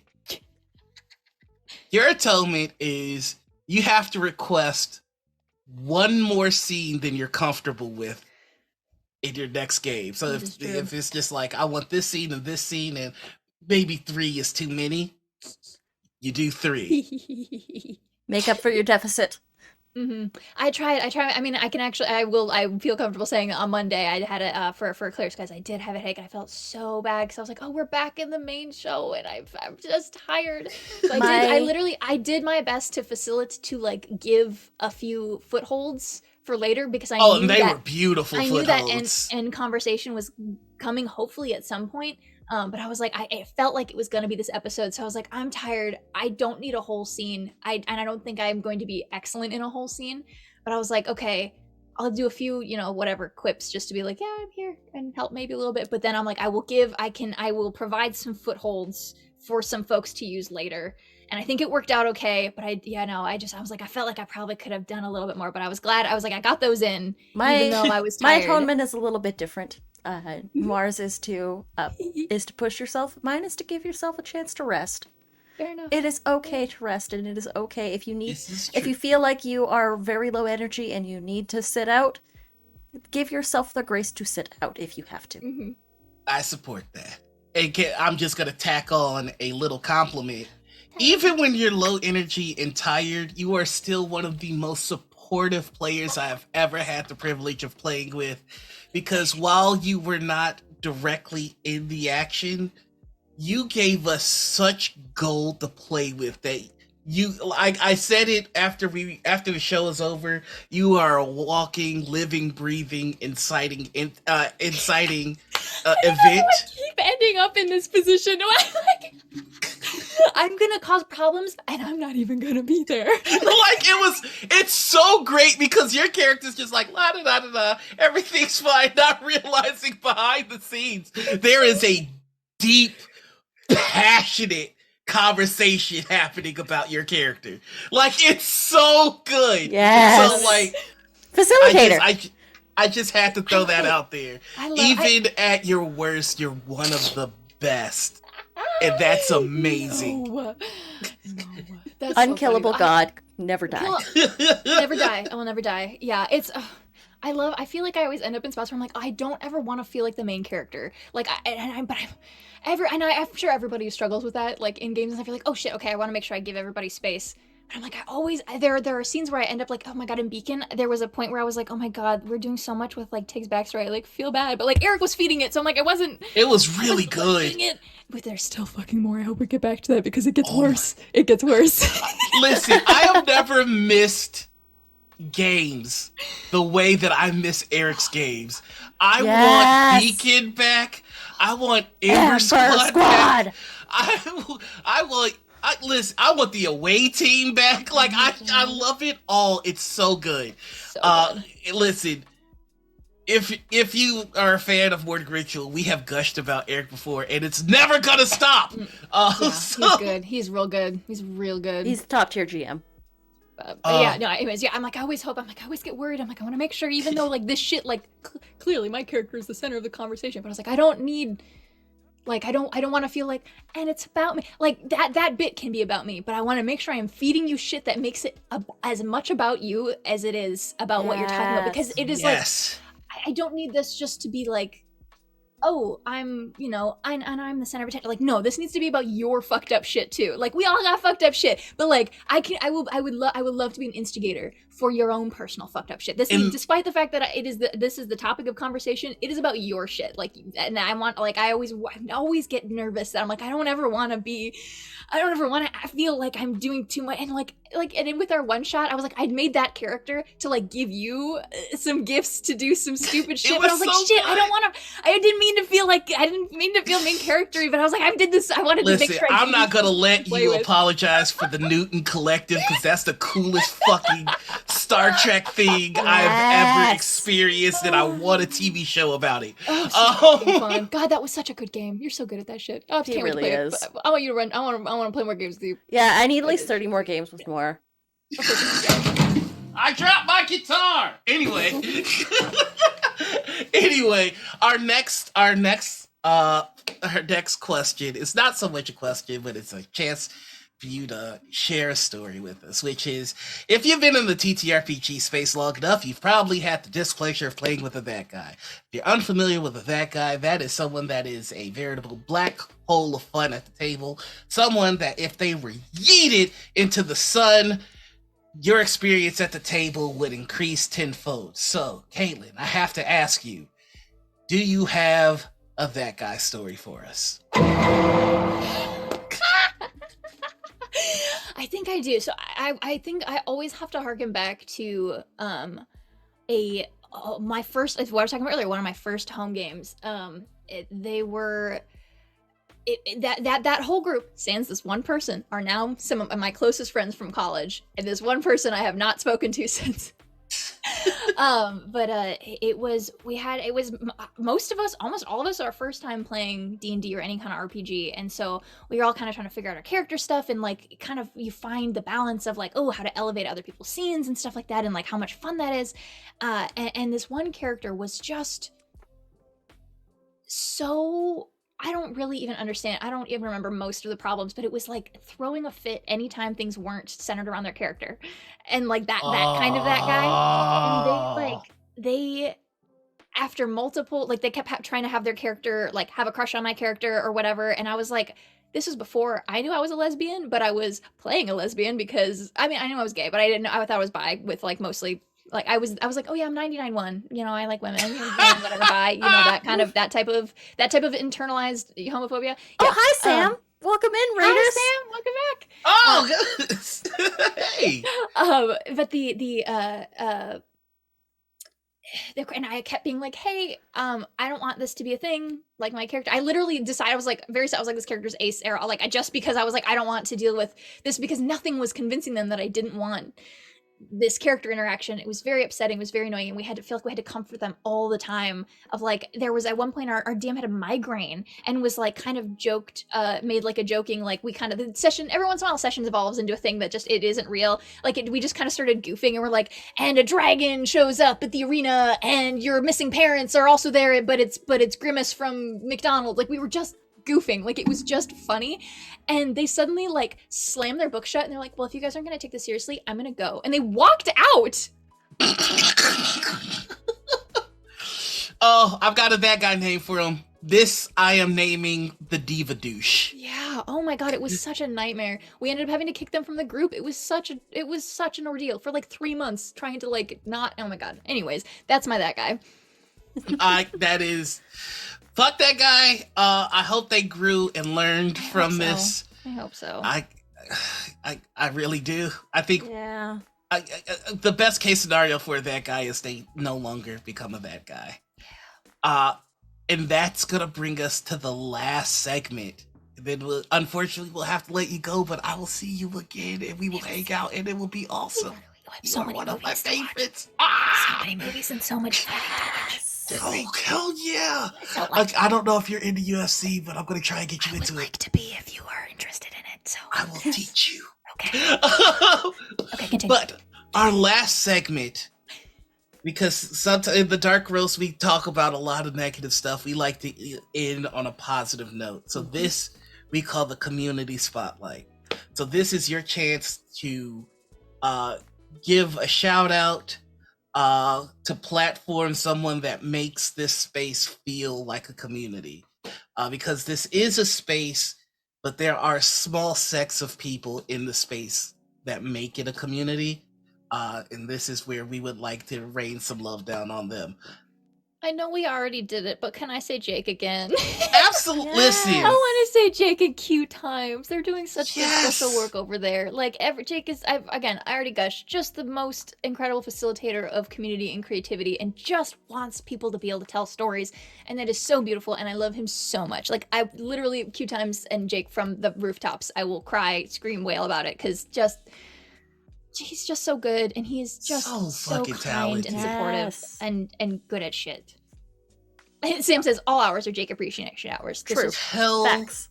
Fucking we love. Yes. We love. And just a side note, Dude's inspiring me so hard. He's getting swole, and I'm like, Yes, I gotta we love catch a workout up. journey. It Oh! has so cool, like such cool 3D printing stuff. Yeah. Gives Oh you my that. gosh, yeah.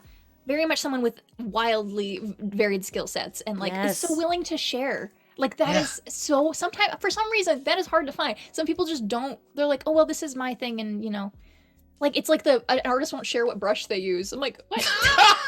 I'm like, Like, why? right. What? What is Anyways. the point of gatekeeping? It's the like Jake is the opposite of gatekeeping. Like that's how it Yes. feels to work with him. It is so full of love and community and passion and excitement and just joy for the craft. Just the best. I love Q Times. Everybody Jake follow is Q the Times. absolute inverse of gaslight, gatekeep, girl boss. Yes. He is girl It's boss. just hard around. You're right, Sam. And you should say it. Is there Literally, anybody I else use you'd hard like to round. spotlight? Oh man. Well, the stream punks, but I'm involved with that. But I love the stream punks. Listen, I have listed the stream punks as my community spotlight almost every time we've done this segment because I cannot stress to you people enough how lovely everyone involved, how gracious, how talented, how kind, and how caring they are. It's very rare in any space when you meet someone that is intelligent and talented that also doesn't have like a massive ego and is willing to like meet you where you are and elevate you. And I feel like every member of the Street Pugs does that, and I don't know how. Yes. Good people find good people. And good people build good people. Good people build good people. Yeah. Yeah. Like the Street Pugs showed me how to fall in love with TTRPG again, and I mean that in the most real way. I can say that too, and I wasn't even playing yet. I wasn't even playing with them yet, and they did that for me. So They're the reason I'm here. I wanted to do a Star Trek Adventures podcast because of Shield of Tomorrow. Yeah. And if that didn't exist, I wouldn't have gone to Gen Con in 2019. And if I hadn't gone to Gen Con in 2019, I wouldn't have had a conversation with someone about streaming. And if I hadn't had that conversation about streaming, I wouldn't have started. yeah.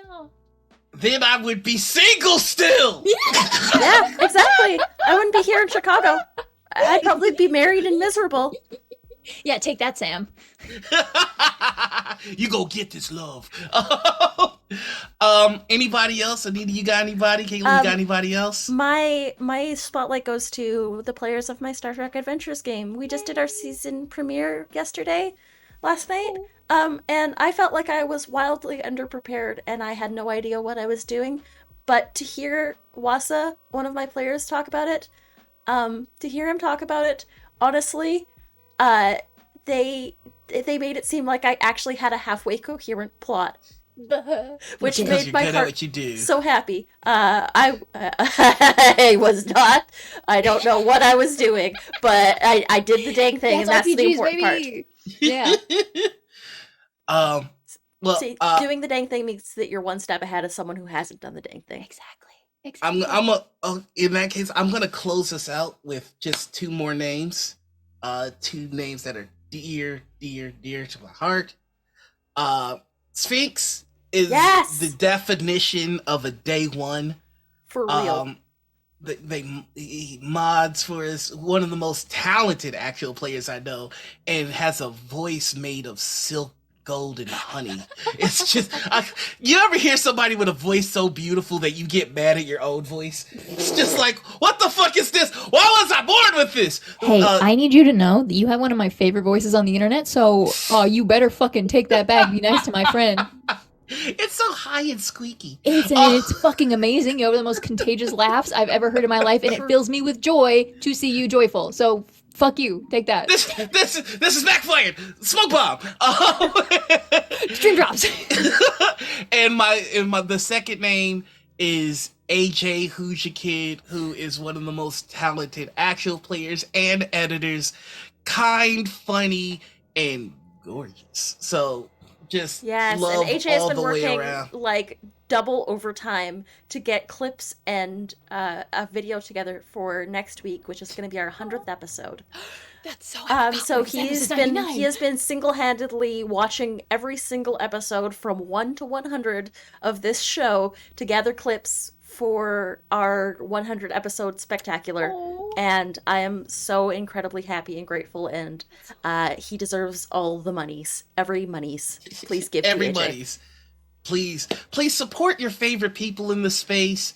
Don't support your well, get what you want from your corporations, but support your favorite creators directly. Yes. They need it. Don't fuck over artists. Be kind. And I think that's going to be our episode supports for community. the day. There are Yes, no problems, yes, just yes, puzzles. yes. Love the fuck out of yourself. Exactly. Punch Nazis. Punch Nazis, punch turfs. Body shots for Nazis, body shots for turfs. Body shots for Nazis.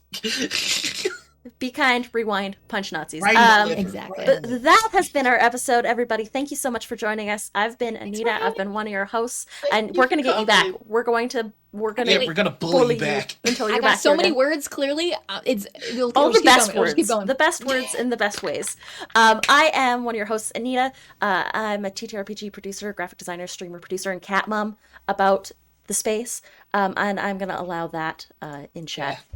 Definitely. You can find me everywhere at Panita or at Critical Misses. I'm in places doing things. You can follow me on Twitter, and usually I'll tweet about it. That's me. Up here, down here, down here. And throw it down to my other host. Oh, I'm the bottom? I mean, yeah, on the overlay. Not the bunk beds. Ain't no bunking happening in that bed. Anyway. I mean, we're both switches, but let's move right along. You can find me all over the internet as TheNoirEnigma. That's Twitter, Twitch, YouTube, TikTok, Instagram. Please check out my website, TheNoirEnigma. That's where we have some merch. You can find me every Monday, Clear Skies Perseverance, on Cryptic Studios Twitch channel. Please donate to the Stream Punks Coffee because you get access to a pretty cool Discord exclusive game that I'm running. If you like the Star Trek one shots that I did, the story continues there and it's gotten pretty wild. I don't want to spoil too much, but let's just say that and every single dollar, the coffee goes directly to the cast. Exactly. We find out what happens to the doubled Arlington, and the crew of the roundabout for our exclusive game have met a pretty interesting figure.